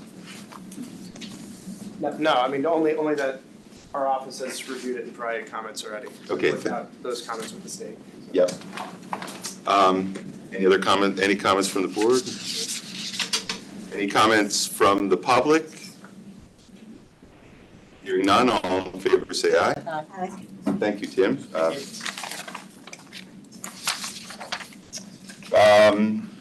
Purchasing authority to Do you want me hear. to make a motion to waive the reading of this? Sure. Make a motion to waive the reading of the motion? Second. All in favor? Aye. Okay, Adam. Oh, You must be coming. okay. Do you want I think he wants to make an amendment. He's right there. He can't, to? Adam's there. Okay. So between Adam and Jim and James. Crow, he can't unmute. He's There good. he goes. Can you hear me now? Sure. Who wants to start? I did just want to make a quick comment. I noticed after the fact that I had a typographical error in the resolution. I refer to bid number 2023-140. That was just a bad copy and paste job on my part from a previous resolution I had prepared. It should read 2024-40. That's the correct bid. The one comes in. Contract. 2024-40? Yeah, and all the backup does reflect that. Yeah. It's just, I just, erroneously included an old bid number in this resolution. I don't know if you need to formally do anything, or if we can just note. Yeah, I think you should. Make a motion to Yeah. change the bid number to 2024-40. Second. All in favor? Aye. Okay. Unanimous. All right, go ahead, Tim. Go ahead, Adam. Yeah, so, as we just stated, this is for bid number 2024-40 for what we call the Priority 1 HVAC improvements. We're recommending award to McKinney Mechanical Contractors, who, they were actually the only bidder, but we did find that, in dealing with our designer on the project from Silver Petroselli, as well as in meeting with McKinney, that we didn't find there would be any value in going back out to bid. And so, we feel comfortable awarding this project as laid out in the backup for a total of $1,137,198. Mr. Ryan? Yeah, I can elaborate a little more, or I could take questions, but basically, this is all based off of our townwide capital needs assessment done by Silver Petroselli in 2021. And it basically prioritized some code and compliance issues. Basically, priority 1 through 5, 1 being the most important, and they gave us a plan for 10 years. So this is the first year that we're doing this, and we have, the budget was for 1.9. This is a partial part of the work. There's other, exterior lighting and emergency lighting and ADA compliance stuff that still have to get done, so therefore we're not spending all the 1.9 on the HVAC priorities, but so So there's some more work to do, and this is just, we're starting here. Thank you. Any questions from the board? Any questions from the public? Comments? Hearing none, all in favor say aye. Aye. All opposed? So the motion passes. Thank you, Mr. Ryan. Thank you, Mr. Tulin. May I jump in before you go to another item? Hello? Hello? Can you hear me? Yes. So I'm sorry to jump in now. I'll put my hand down because it hasn't been recognized, but I don't, and I've been trying not to comment on unrelated items that you have been discussing. So I'm sorry for jumping in now. And just for formalities, my name is Laura Devlin. I live at 85 Brett Lane in Fairfield. I am a former state legislator, and in full transparency, I am the newly elected chairwoman of the Fairfield Republican Town Committee. And I'm speaking because I am just beyond with the disrespect being shown of our minority selectwoman. It's been absolutely incredible. And I have to say, not just tonight, but virtually every meeting. This observation has been made way before my consideration of being chair of a political organization in our town. You know, in the previous, and it's being on the phone, it's looking away. I'm sorry, it's Ms. talking Devlin, over. you're Ms. Devlin, you're out of order. I suggest, write another letter to the paper or whatever. It's not appropriate to be doing this now, and you should know better. Please, we're going to move on to the next. I mean, you're putting yourself going out of order. I'm really surprised knowing your background. So I'm going to move to item. We're going to. We voted on item number 8. Item number 9, town attorney. While I was out of the room. Yeah, you. So just so you know, I always held a vote for the other select person if they were out of the room in the bathroom. I would have done that if you had asked me. I will do it next time. I didn't know you were going to vote that quickly. Trying to time my bathroom break. No, I mean, I know you wanted to get through this, and I didn't think this would be. Well, that's just a consideration. That's all. You could ask next time, and I will definitely hold it. Yeah, and. Ask for a break. Yeah, absolutely. That's typical that you would ask for a break. But it was not meant to be mean-spirited in any way. Number 9, town attorney. To hear, consider, and act on authorizing First Selectman William A. Gerber to enter into the proposed equipment transfer agreement between the town of Fairfield and Sprint Spectrum Realty Company, LLC, as successor in interest to Sprint Spectrum LP concerning equipment located 2963 Bronson Road. May I have a motion? So moved. Second. Okay, Mr. Pierce. So this is a site, Mr. Ryan knows the background more, I can speak to the document, but essentially. This is the Bronson windmill site. They had a Sprint they made that a Sprint cell phone tower back in '06, and through T-Mobile buying Sprint and taking over and not needing this location anymore, they requested to leave. The agreement to leave is that they had to take everything with them and leave it as it was. They proposed to leave everything originally for $50,000. If they gave us $50,000, we want to walk away and leave everything. Town didn't feel like that was the right thing to do. They should take what was there, except for a vault that's in the ground that most likely could get reused by another cell phone provider, if there ever is one. And so therefore, they offered us $25,000. 25 and change, is it? 25, so the town's getting paid 25,000 and it's part of their exit agreement. And the vault stays. The lease has already been terminated. Any questions from the board? So will this likely be taken up by another company? You expect? You're advertising right now, I guess. Yeah. So let's talk a little more about this open, opportunity for another thing. Yeah. I mean, and at a cost, they would come in and hey. Yeah. Any questions or comments from the board? a point of information, usually you work with, your CFO works on these agreements with all these cell phone towers we have on public buildings, police station, things like that. Jared was able to get some pretty good deals, but when they come up, typically your CFO works on those and then brings it forward to the first select person discussion, and it comes before us. Okay, thank you. Any comments from the public? Hearing none, all in favor say aye. Aye. Unanimous, thank you. Number 10, purchasing authority. To hear, consider, and act on thank you, Mr. Ryan. To hear, consider, and act on authorizing a consulting agreement between Beacon Retiree Benefits Group LLC and the Town of Fairfield Human Resources Department to provide services related to the town's Medicare retiree population. This approval includes the authorization to enter into renewals on similar terms and conditions. May I have a motion? So moved. Okay. Yes. Will you be walking us through this? Basically, it's just, I'm here on behalf of Megan Brandt, our okay. business manager. And this is basically just, again, is to renew what we have with Beacon.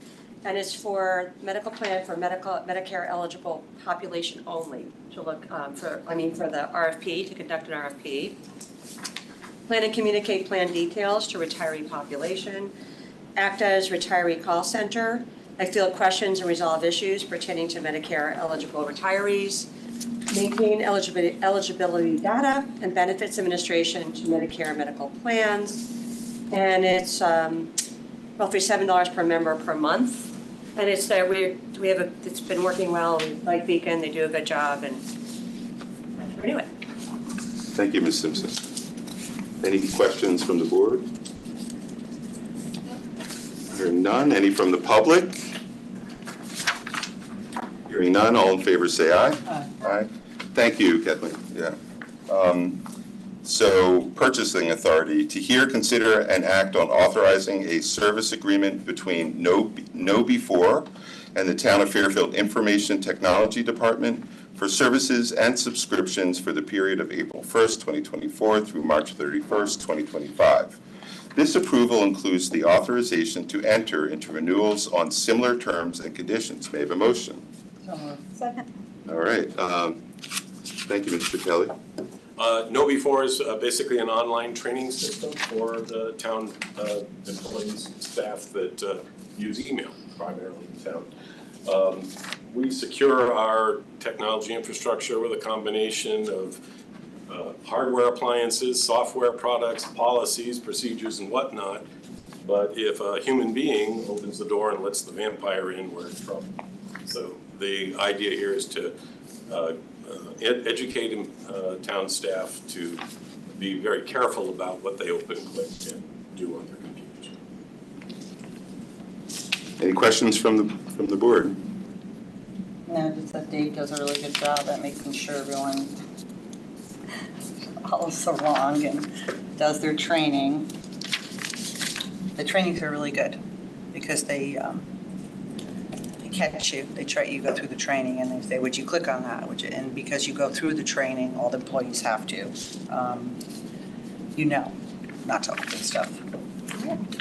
Or to forward it to Dave and ask if it's fake. And he always says, yes. Okay, any comments from the public?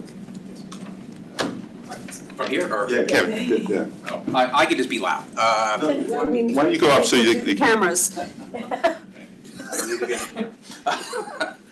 Kevin Coyne, 401 Davis Road. I just want to say I use this training for my law firm, and it's excellent.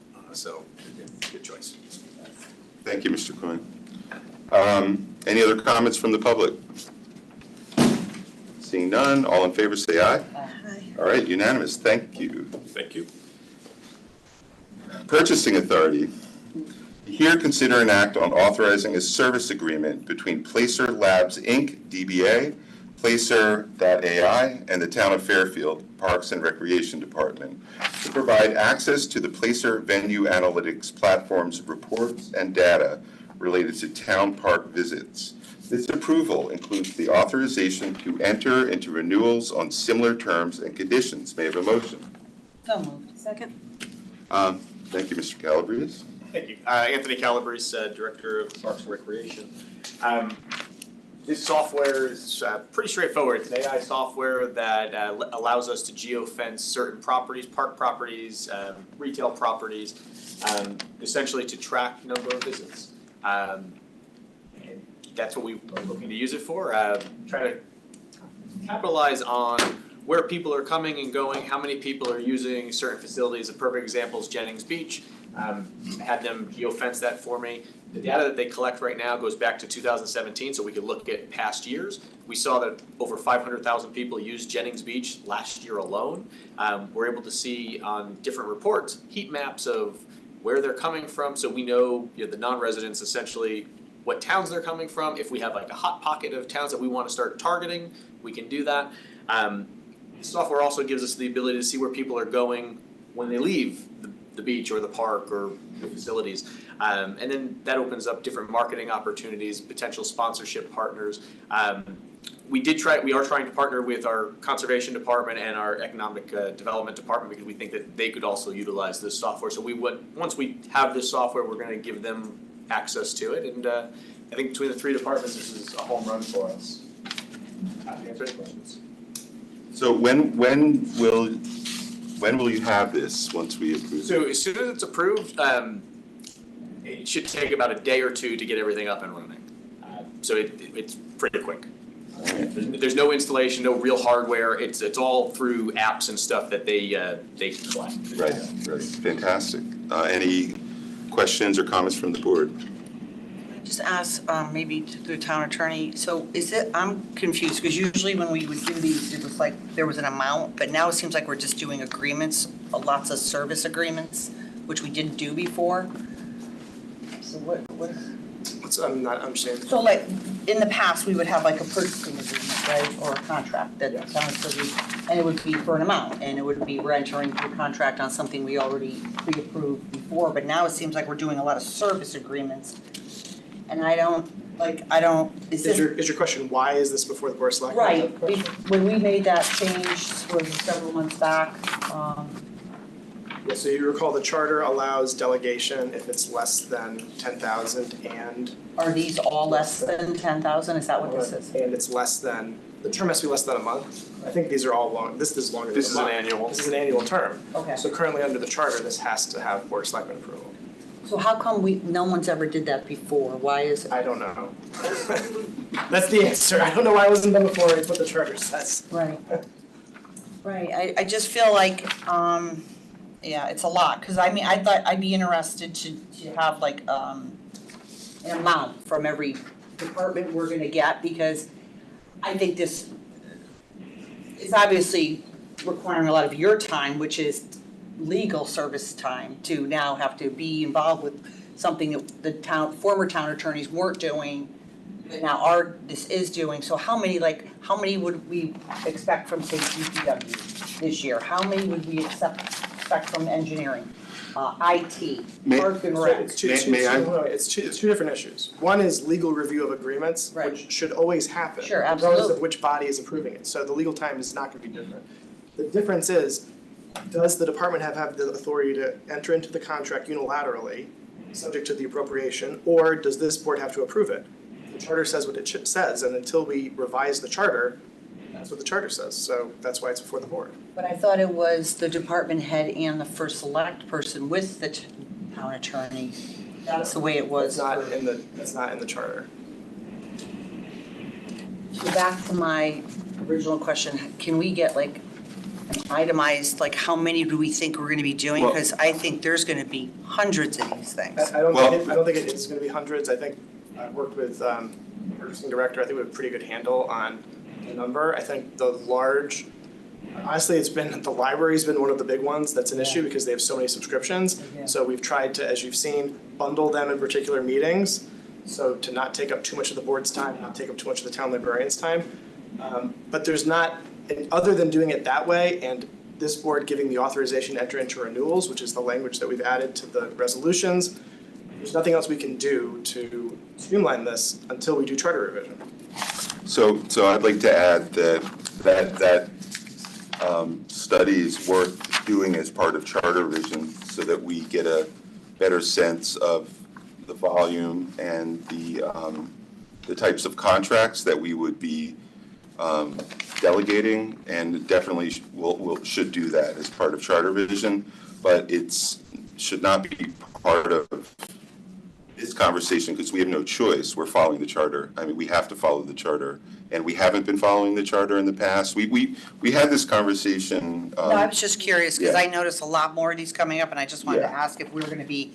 I think we should, as part. Having like 20 of these things on here.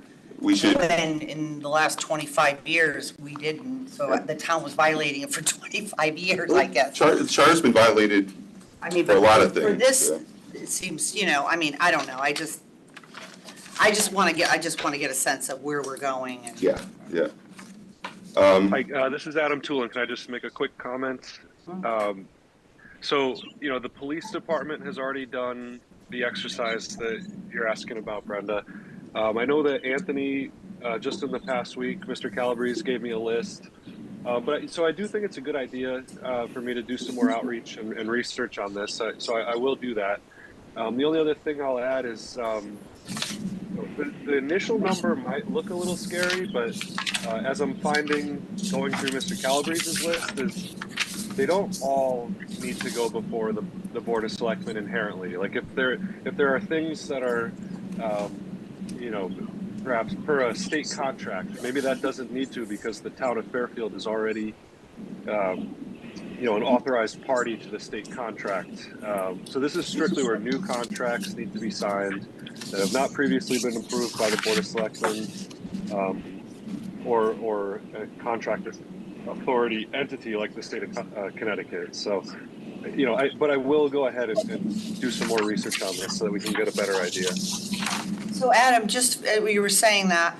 So were you saying that if we had something already previously approved by the board for a subscription that they do every year? So if the cops have, 25, 30 subscriptions, Park and Rec, I'd be curious, how many did they have? How many did Anthony give you?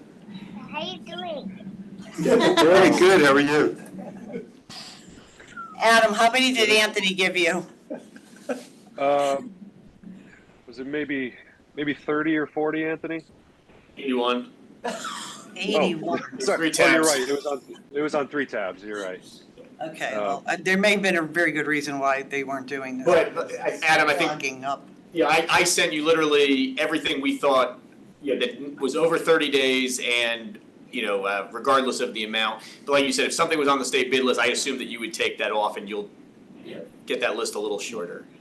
Right. That's what I'm trying to say. Yeah. So you're going to look and see if it was previously accepted at some point, you may not have to go through this, bureaucracy again, or Adam, what do you? Exactly. Not previously accepted, it would be under a master agreement, right? Yeah, so there's a lot of, there are a lot of master agreements with the state, and the town has opted into being a party. So for those, these agreements are already subject to that agreement, so it's already authorized by that agreement. Subscriptions, you mean? No, typically it's not a subscription. That would be a better example. Usually it's procurement. Okay, but I just wanted again, we're following the charter. Maybe for convenience in the past they weren't, but we are following it now. And this is something that we should address in charter revision, so we set a threshold. If we need a higher one that works better, we should do that. Yes, Ms. Vitale. Just about this. This is in this year's budget, next year's budget?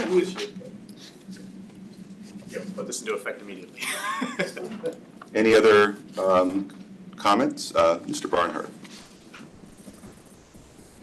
Since I'm here, Mark Barnhart, Director of Community Economic Development. This is a powerful analytical tool, and we appreciate Anthony reaching out to us and inviting us to share on the platform. And we think it would be a great use so that we can evaluate usage on some of our events that we hold, as well as help our business. So we appreciate your support. Thank you, Mark. Any other comments from the public? Seeing none, all in favor say aye. Aye. Thank you, unanimous, thank you. Item number 14, to hear, consider, and act on authorizing the purchasing authority to enter into the proposed contract with Terry Contracting and Materials, Inc., to provide all materials, labor, and equipment necessary to perform the Perry's Green bulkhead repairs as detailed in bid 2024-41 and the Terry Contracting bid submission dated November 16th, 2023, for a total fee of $1,347,410, inclusive of the base bid and add alternate number 1, with additional authority to enter into change orders in an amount not to exceed 10% of the original contract value. Funding for this contract is available in account 145-0100-59996-81023, ARPA, Perry's Green Bulkhead. May I have a motion? 13? You skipped 13. Oh, can we do this first, or should we go back? Yeah, We'll take it out of order. Sure. take it out of order, if everyone's okay with that. Just want to make sure I have the right agenda. Name the motion. Second. Okay, is that, are you doing? Yes, I'm Perry Green and Adam. Well, Okay. if you have any questions. Thanks, Ms. G. Yes, Adam Tulin, Purchasing Director. I'll just get it started. This is for bid 2024-41. We completed, we received 5 bids. Terry is the low bidder. After completing a scope review, we all felt comfortable making this award. This actually goes back to the fall. We were just waiting. The funding needed to be approved, or some additional funding needed to be approved. So that finally happened. So now we're here to ask for the authority to sign the contract. Thank you. Anything to add, Ms. G? No, I'm fine. I just want to point out that ARPA funds allocated towards this are now about 1.5 million. And so even if there's 10% from a change order, it would stay within the 1.5 million. Any comments from the board? Oh, sorry, were you going to say that? No, I was. Hearing none. Any comments from the public? Hearing none. All in favor, say aye. Aye. All opposed? Aye. Oh, aye, okay. Unanimous. We're going to go back to item number 13 now, which I'm sorry I skipped. Number 13, purchasing authority to hear, consider, and act on authorizing the purchasing authority to enter into the proposed agreement with the Department of Aging and Disability Services, Bureau of Education and Services for the Blind, for services related to the operation of the fuel dock and refreshment concession at South Benson Marina for the period of April 1st, 2024 through November 17th, 2024. This approval includes the authorization to enter into renewals on similar terms and conditions. May I have a motion? So moved. Second. Okay, Mr. Calabrese. Thank you, Anthony Calabrese, Director of Parks and Recreation. As you guys know, we do have a concession and a fuel dock down at our South Benson Marina. There is a state statute. Adam, I don't know if you want to speak to the state statute or the specific state statute, but first right of refusal is given to this group before we put anything out to bid. They've exercised their right to operate this concession and gas dock for this year. I believe that they are offering us $2,000 for the season. Just to put in perspective, the past lessee was at $3,500. So we're not taking a significant amount of money, a loss of money by having this group come in. Adam and I are still trying to negotiate for a higher rent, but that's where we are. Adam, happy to turn it over to you. Yeah, I just wanted to add that basically tonight, I'd like to get your approval to sign this contract pending successful negotiation. Like as Anthony mentioned, we'd like to get it a little bit higher, but I fear that if we wait any longer to get authorization to approve the contract document, that this will not be up and operating in time for the season. So that's really all I have to add to that. Can you just explain how this works? So right of first refusal, but wouldn't that have to be competitive? So if another party comes in at 35, would they, how does that work?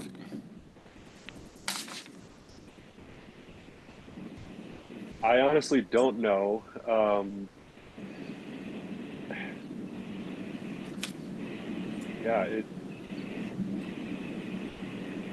Not to put him on the spot, but I don't know if Attorney Beers has had an opportunity to review the state statute a little bit more. So I've not really. I mean, I've read it. I'm not familiar with it.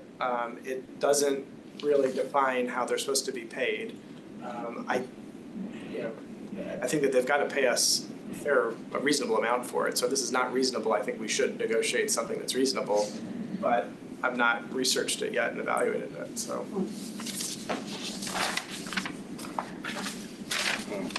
Yeah, I mean, if there was like a state mandated contractual amount or something, it would be one thing, but this would be market rate, right? Yeah, well, market rate, but again, I think the important part here is to look at the history of what's been paid for that lease, irregardless of what their books may or may not show. We know we've been getting $3,000, $3,500, and that's been what we've been getting for the season down there. I agree with Adam that I think we should push back on them to say, hey, we know we can get 35 if we put this out to bid. You need to come a little closer to that and meet us somewhere in the middle, if not all the way at 35. To Adam's point, the marina does open up technically April 1st. Boats are, most people are trying to get in there for April 15th. So it's important to have the gas dock up and running by that point. And they've looked at the facility. I think that they have a good business plan, a solid business plan, and that they can handle this operation, probably improve upon the operation that we currently have. So. But if we approve this today, this is the amount, right? It's done. Go ahead, Adam. I guess that's sort of up to you. I'm asking for it to be approved, pending a successful negotiation. I don't know if that's appropriate though. But that was sort of my intention here. I think you can make it subject to further negotiation or say an amount not less than, and Adam has the clear direction, I think, from the board to negotiate something better if possible. Selectwoman Vitale? Yeah, I was just going to ask if we can, similar terms and conditions, what the motion is right now. My recollection of this, in the past, we went down there and met with, Selectmen and the person who was running it. I mean, a lot of people weren't buying our gas because it was more expensive. They were going to Black Rock to buy it. And the little concession the guy had there, I mean, to tell the truth, most people who go on their boats, they bring their own stuff. So he didn't, it's not like Penfield Pavilion or like Jennings. It's not that lucrative, really. It's nice that we have somebody there to monitor it, but I don't think we're going to be getting any big amount. Yeah. Just if I may, this is not a budget breaker by any stretch of the imagination, one way or the other. So I don't know that you guys need to spend a ton of time on it. So whether it's 2,500 or it's 3,500, it's not much. Right, but I'm sorry. So right now it says 2,000 in the contract. That's their proposal right now. Right, but if we approve this, then that's the amount, right? Well, I think to Adam's point, and I think what Phil was getting to as well, was if you guys say pending negotiation or an amount not less than X, that would be okay. Because again, we're gonna have to take this back to them and try to negotiate. If it's not less than 2,000, it's not less than 2,000. What I don't know, if something happens, what I don't know is what happens if they come back and say, you guys set it at 3,500 and they say, no way. I don't know what the recourse is from the state at that point. Selectwoman Vitale. My feeling on this, given the amount, we're talking about $1,000, willing to just approve it as written. I think it's important that we have a fuel dock up and running when boats go in the water, just for our residents that are down there. Want to comply with the state statute. I would just ask, based on, if there's going to be people that are working there that are blind, that communication just goes out to those who have boats at the marina, letting them know that communication, because that will be a change. And just thank Mr. Peterson, who has been currently running the concession stand, for his service to the town. I am really sorry. I thought this was 2,000 a month. This is 2,000 for the season.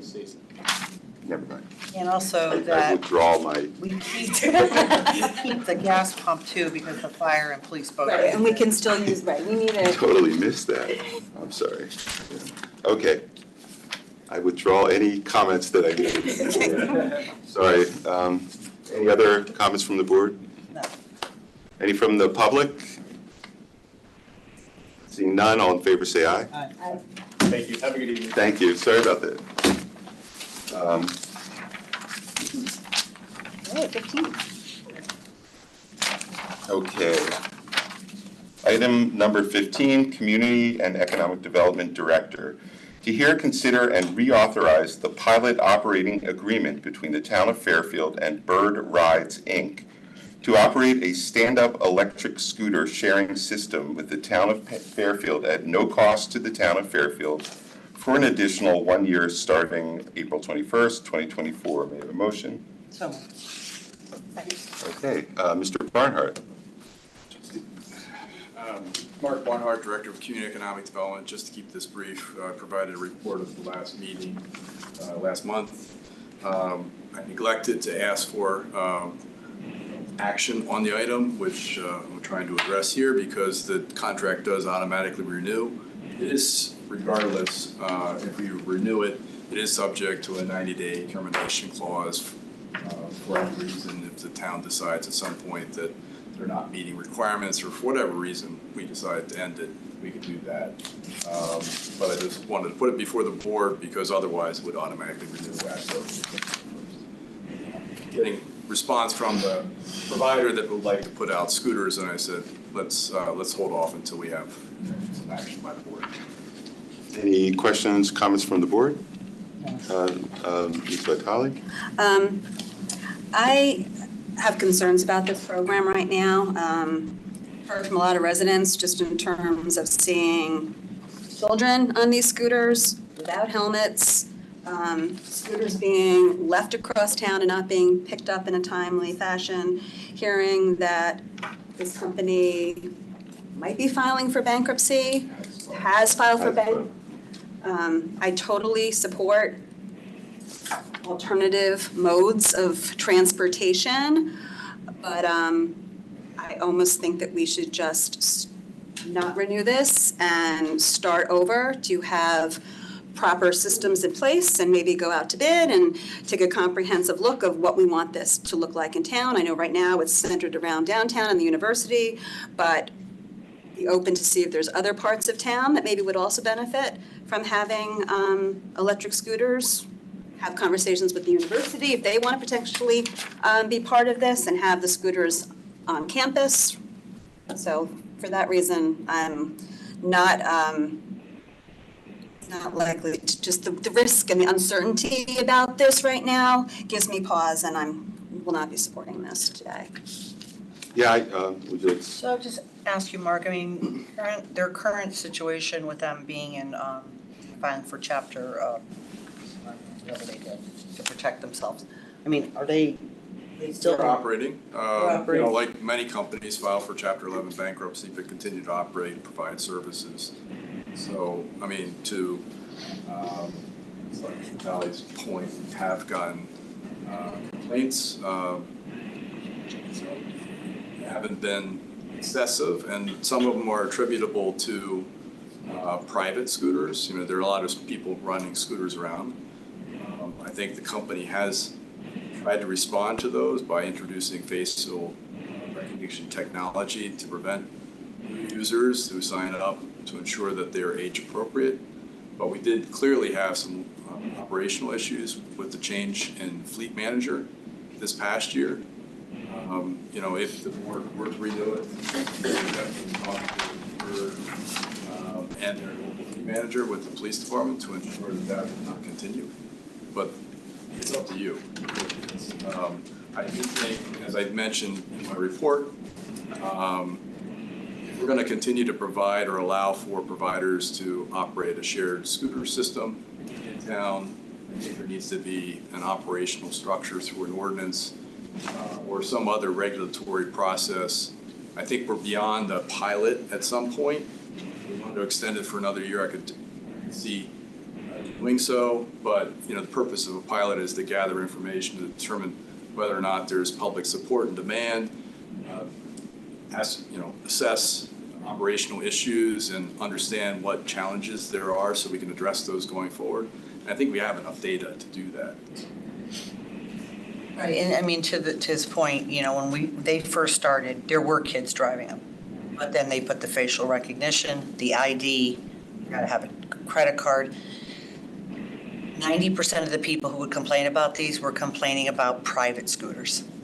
I saw a 12-year-old on a scooter because their parents bought them a scooter, which is not the Bird. So I don't know. I mean, I don't feel strongly one way or the other about it. I think the misconception of these things, because people see there's a lot of private scooters in town that people buy their kids. I think they are primarily used by the university kids. You could see they enjoy them because they can come back and forth to town. I know there's a lot of seniors who like them. I don't know what to say. I don't know if there's a replacement for them. The whole point was to cut down on the carbon emissions, allow people to have a different way to get around, safe, less cars on our roads, which is always a good thing. I mean, I don't know, Mark, there's not like a backup person, right? There's not like another. No, we have had one other provider reach out to us, local provider, I don't think nearly with the level of capability that Bird provides. But, again, we did reach out to the university and invited them to be part of the planning process initially, but it's on their private property. They can decide how best to handle that.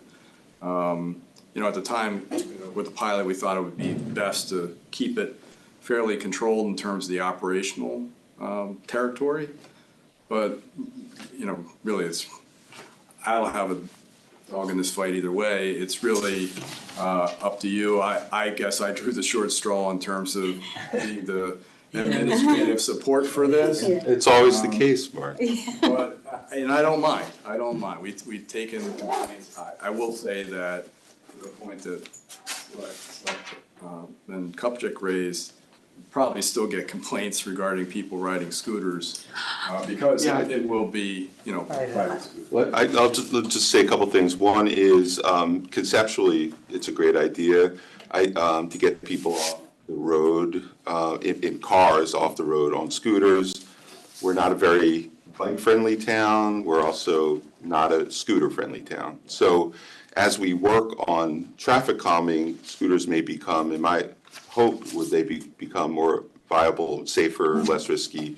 We also didn't really have a straightforward way of filing complaints, so I don't believe we have a lot of data, but it's probably not complete data because people were told to call the manager, they were told to call the police, I believe they were told to call the first Selectwoman's office, it was kind of scattered. So what we could do if we restart this, we could have a clear complaint path. The other thing is when I complained about a kid who I almost ran over, who darted in front of me. It was the blue, Bird scooter, and the kid was a middle schooler. But when I called, I was told by the manager at the time, "Oh, it's mostly, the kid probably owned it." But I don't think anyone could really know whether those were, scooters were owned by the kids or whether they were Bird scooters.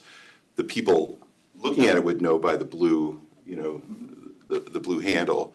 And lastly, we do need a sort of a regulatory structure for helmets and things like that. So No, not lastly, one more thing, is when this thing was passed by the Board of Selectmen, one of the selling points of Bird was that we had a local manager who knew the town really well. And that person sort of got out of it after a year or something. And then after he got out of it, I think he was very diligent about going around and standing the scooters up and repositioning them. The person who took over that hasn't been, so we don't really have the person that everyone knows and trusts doing this now, which makes me think, maybe we should back off for a little while until we establish all those things and then take another look, because we should have alternative means of transportation. That's just where I'm coming from. I think all your points are good, and I agree. But at the same time, I hate to shoot down, an alternative mode that actually cuts down on carbon emissions. And I mean, it just does. People are using them, and it's so much cleaner than a car.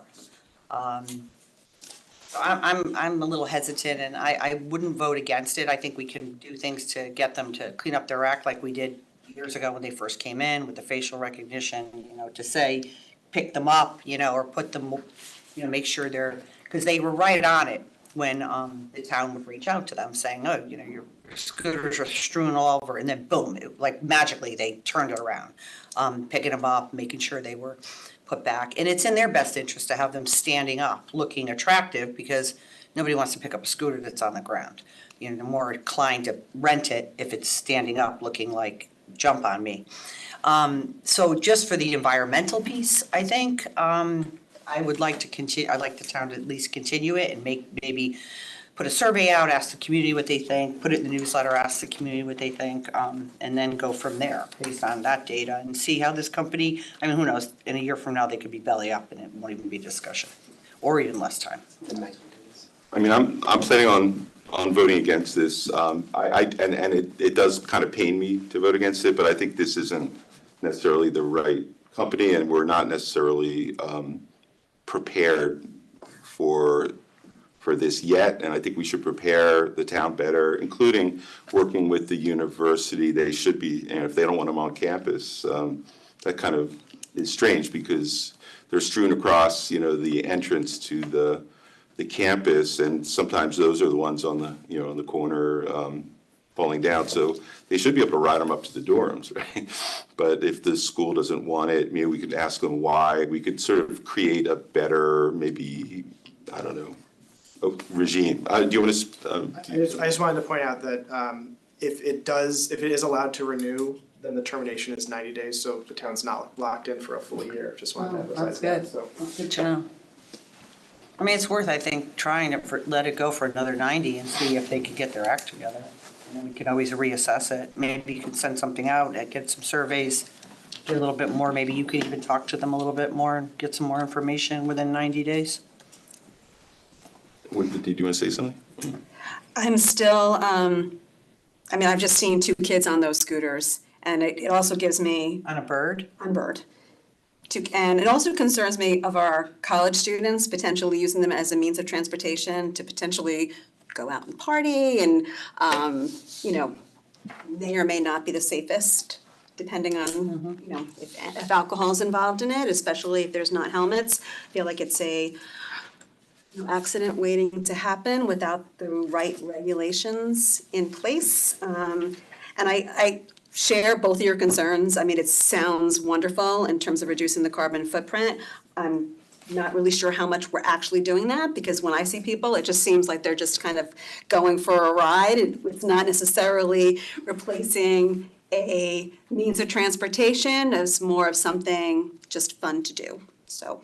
And that's anecdotal, so I appreciate that. It's not real data, so I hear the survey. I think that regardless if this passes or fails today, I think that it would be valuable to survey our residents, to see the need and the interest and where and when and how this could be used. But I think that we need to look at the safety surrounding this. And I hear you about the private scooters also with the kids. Yep. Any comments from the public?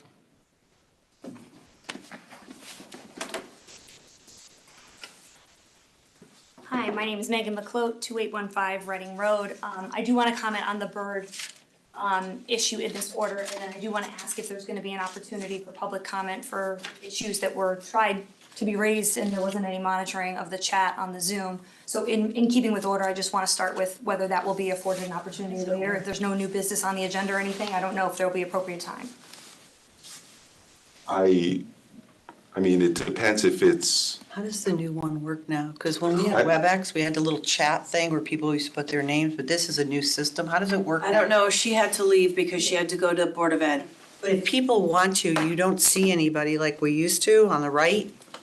Like if people want to talk? I think they just have to raise their hand. Because that's, People did, and that's honestly why I'm here in person. I wasn't actually, you can tell by the way I'm dressed, I I don't know wasn't this here in system. person. But, so if I am afforded that opportunity, I'm glad to do it now. It won't be a long comment, but it is in reference to a former issue earlier on in the meeting.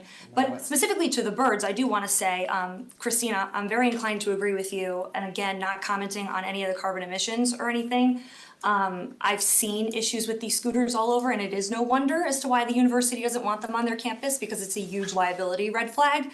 And I would caution this town to consider the liability risks of a company that has already filed for bankruptcy and what that may potentially mean for the added liability risk that the town might be inheriting. It's kind of a gray area, and I think that there are some serious concerns whether or not they've been able to be reported through a proper avenue with an actual complaint.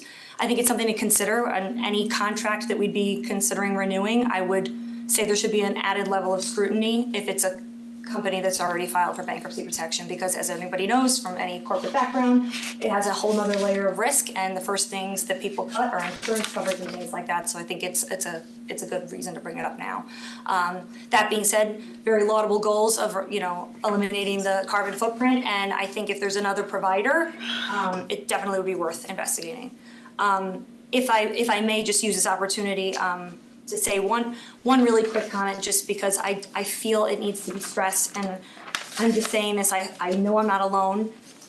There is so many issues I have with listening to this meeting, which I did on the phone on my way back from Hartford today, where I was up trying to advocate against the UI situation. I'm sorry, Megan, if you're gonna bash, Nope, not here to bash at all. Okay, I mean, I've gotten plenty of that, so. No, not here to bash at all, and in fact, as you know, I'm trying really hard to support something really important in town that you work on with the UI thing. That's where I was on my way from, and I heard the meeting. Oh, good. Which is why I felt so compelled to come here, because we have got to put politics aside, we've got to stop pointing fingers, and there's a way to get through these meetings to disagree and not be disagreeable. I think there is so many issues with cutting people off and muting them and not having respect for people who take the time to participate in this process, to educate themselves and be present. And this is not directed at one person or two people at this table, it's directed at the entire structure of the meeting. Thank you. And I just think it's important that we take this responsibility as important as we would as a chairman in a corporate office, Mr. Weber, that if somebody brought up an issue, you don't cut them off, you say, I appreciate it, and I will look into it and I'll take it into consideration. I thank you, Megan. Can we vote on this item? Any other comments from the public? Seeing none, all in favor? All in favor, say aye. Or to renew the bird contract? No? All opposed? I'm gonna abstain. Okay, all opposed?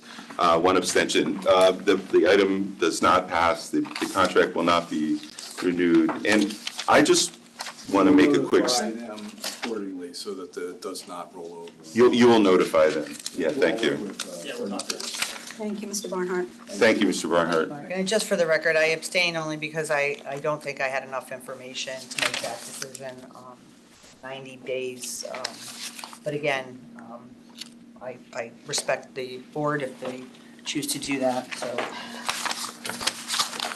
I want to make a quick comment. These meetings are really long, and sometimes people repeat themselves multiple times. And I have to establish order in these meetings, and if I try to establish order and someone won't listen to me, I have to try to cut them off and raise my voice. Let's try to say things once or twice, and then move on. Otherwise, and please listen to me when I say please stop. You've got to stop. I'm the chair.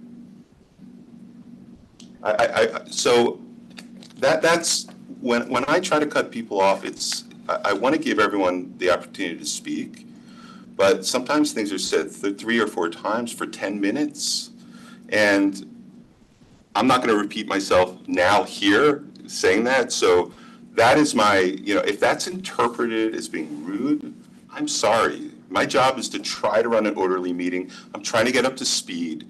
I'm going to be doing more of this. I'm going to be not doing less, but more, trying to get people to say things once or twice and then move on, because you can say things 100 times, but once you get to a certain point, you're not saying it for the other people to hear. You're saying it to try to hold the stage for a longer period of time, and it's really not good for the public, and it's not good for us. So, Mr. Gerber, with all due respect, I would encourage you that you took the time to listen to a golf commission meeting, which, God bless you, I'm glad you had time to do that. But I would encourage you to go listen to just take any of the Board of Selectmen meetings over the last 4 years. And I will assure you that I had a lot more dialogue from select people than you are even close to experiencing. I'm sorry. Can I finish? Again, you're interrupting me. You're interrupting me. I didn't interrupt you, and this is, I think, what they're talking about. When you're speaking, I'm not saying a word. When you're finished, I say something. I'm in 2 seconds, you're interrupting me because you don't like what I'm saying. Well, you know what? I didn't really like some of the things that the selectmen said during my 4-year term either, trust me. But I held the meeting and we let people speak, and believe me, if you go back and look at some of those meetings, there were long, repetitive discussions. But because I was the chief elected official, I allowed people to speak, and if they went too far off the reservation and the item was not pertinent, or their discussion wasn't surrounding the item, I would ask them to politely come back to the item. But you have been disrespectful to me, and I have had numerous people throughout the town saying that you're talking to me like a friend, or that you're yelling at me, and frankly, I'm an elected official, I'm a woman, and I don't really like it. And I would like you to stop, and I've said it at least 4 times over the past several months. Please stop being disrespectful to me. We can have a difference of opinion. I can say something that you may not like or agree with, and you can say things that I may not like or agree with. But that doesn't mean we have to be disrespectful. And so I don't know where it comes from. I don't know where this animosity came from. But I feel it very, very firmly. And people see it. They see it. And it's almost venomous. And I'm just trying to do my due diligence. I was elected to watch things and to give input. And I'm just trying to be somebody who's sharing information or sharing my opinion, or maybe sharing other people's opinions on certain things. But I feel like it's like, how dare you do that? You have no right to do that. Everything's political. And frankly, it's really not political. It's just not. And so, that's all I'm going to say. Okay, we run in different circles. I've never had anyone contact me other than your circle through these means or through the papers about the way I act. And most people that I deal with think that I'm being a saint. So, Ms. Vitale? I just want to I appreciate this discussion, and I think that we all take the comments, we'll take them, consider them, and I think that the 3 of us should just be more cognizant of trying to follow Robert's rules when running our meetings. And I appreciate with a 3-person board, it's more conversational, and maybe it shouldn't be. It should not be. Maybe we just need to be, and I joked about it at the last meeting, coming from a 9-person board, that literally, like, people did not talk until you raised your hand and you were called on by the chair, and the chair basically controlled the floor. And right now, I feel like the floor is not always being controlled by the chair, and that is in part because we're just having a conversation. So I think that that's something that we, as a board, can work on, because we are the leaders of this town, and we should be respecting the People chair. are calling on us, and You just But see, interrupted. right now, I was No, it's I a was called on. conversation. I know, but I think that's We're where we having a run. conversation. I We think need to that's where we stop run it. into problems. That we shouldn't be having a three-way conversation. We should be running a meeting. We have a full agenda. We get off track, and I think as a result, we don't necessarily always spend as much time on certain agenda items as we should or can because we're watching the clock. We come to this table, all three of us, wanting to have discussion, wanting to have information. Mr. Gerber, as the chair and the first selectman, has a responsibility to make sure that we have that information. And we, as selectmen, we get the agenda days in ahead. If we think that something is missing, it's on us also to ask questions and do what we can to give the administration and staff a heads up, like questions, need clarification, this is how I feel, so it doesn't necessarily need to be discussed at the table, just to run a more efficient meeting. So I'm gonna stop talking now. So I'm going to run, we do, but I'm going to run the meetings according to Robert's rules in the future. That means nobody's going to talk, they're going to ask to be recognized, and I'm going to recognize them because otherwise it's just an absolute mess. And I'm going to ask the people to say things once, and then we come back after public comment, they can say it again and just not go on and on. I will check myself. If I do that myself, someone can say, Bill, you're not living up to your own, expectations. But the meetings were run more professionally in the past. First Selectwoman Kupchak, you had your own style. This is not working. It's not working for anyone. Nobody likes it that I talk to. And so we're going to run it according to Robert's rules, which is what we're supposed to be doing. It's no longer going to be a conversational. That means that the burden's on me to make sure I know how to run a meeting, and I may have to ask for help if I skip a beat here. But that's what's going to happen. And let's move to the next item. And just to comment one last time, Robert rules do mean that the chair has to call on the members of the board, and those members can speak. And you cannot cut off someone on a board. So even when you're on the Board of Ed or even on the RTM, you call on people who want to be recognized. It's not going to prevent them from sharing their opinion. And even if you don't like it, they still get to share it. Yeah, we'll have to look at the maximum. There is no maximum amount of conversation on the board. We'll have to look into that. But I believe you can only speak twice on an issue. But anyway, yeah. Good. Just a point of order, if we want to add this to a future agenda, just to an Let's do it. organizational. But I think it had to be meeting, said. I yeah. think it's a worthwhile I conversation. appreciate it, but I just. Ms. McClote, her comments, take them to heart. And we should try to right this ship before it keeps going off course. So, the next, item number 16, refunds tax collector.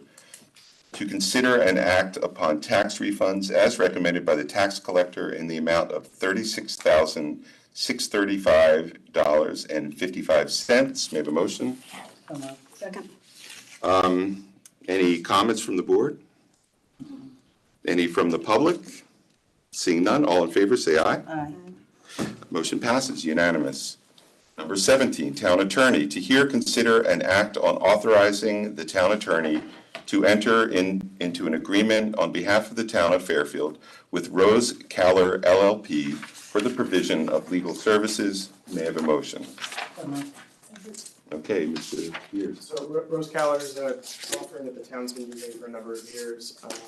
HR has used them in particular for a number of different matters. They're currently representing the town in litigation. So this is to authorize the use of Rose Caller for the services defined in the agreement. It's employment, labor and consulting, investigations, and general litigation, which is what they specialize in. The rates are very fair rates. It's a very good firm. It's $300 an hour for partners, $225 for associates, and $100 for paralegals. Any questions from the board? Which is consistent with their historical rates. This agreement fixes those rates before they could have given us notice of changes. Yes. Is this on labor, just labor? They primarily do labor and employment, but not solely. they're handling a piece of litigation related to a zoning matter, for example, currently. So they're not limited to employment and labor. So would this be, so would your firm not be doing labor or just some labor? Well, they actually, so the town, my firm does not provide all of the legal services to the town. There's a number of firms that are providing legal services and will continue to provide legal services. Where there's not been a decision made about how labor is going to be handled. Currently, we're not doing the labor, it's other firms. Okay, I wasn't aware, because when, I know when you first came on, the first selectman mentioned that you wanted your firm, Pullman and Conley, because it was so big and it. Cohen Wolf. Cohen Wolf, sorry. Cohen Wolf has so many different attorneys, and that it was better to use a really big firm than use a lot of little firms. I think that there's a lot of advantages to that. At the same time, some firms that we've used have institutional knowledge. Like Attorney Baldwin is handling a number of matters, and I think that's valuable to the town. So, you know, we're gonna make the right decision for the town on representation in particular cases. So this will be for like labor contracts or labor disputes? I think that they actually don't do, I think they do more employment than labor. They do perform some labor. The labor work that the town has had done recently, I think has been performed by Bertram Moses. And that's a discussion with HR about who we use going forward for labor. Okay, thank you. Any questions?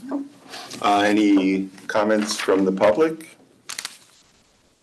Hearing none, all in favor say aye. Aye.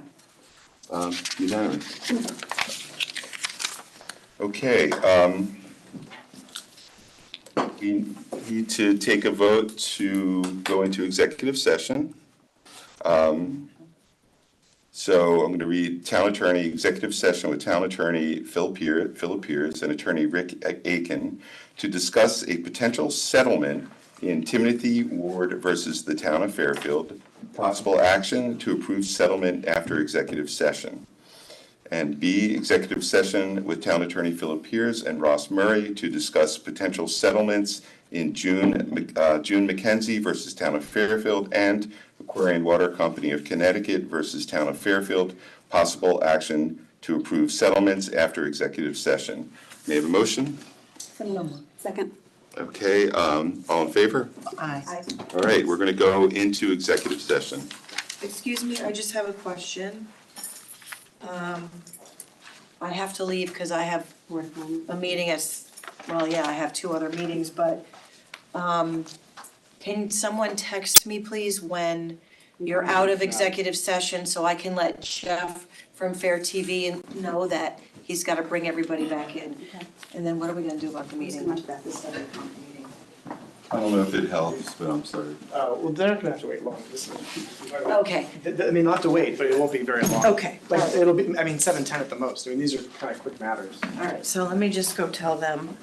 I mean, we might. It's not gonna kick you out, right? Because they're on Zoom. I don't know. We might be done by 7. Okay.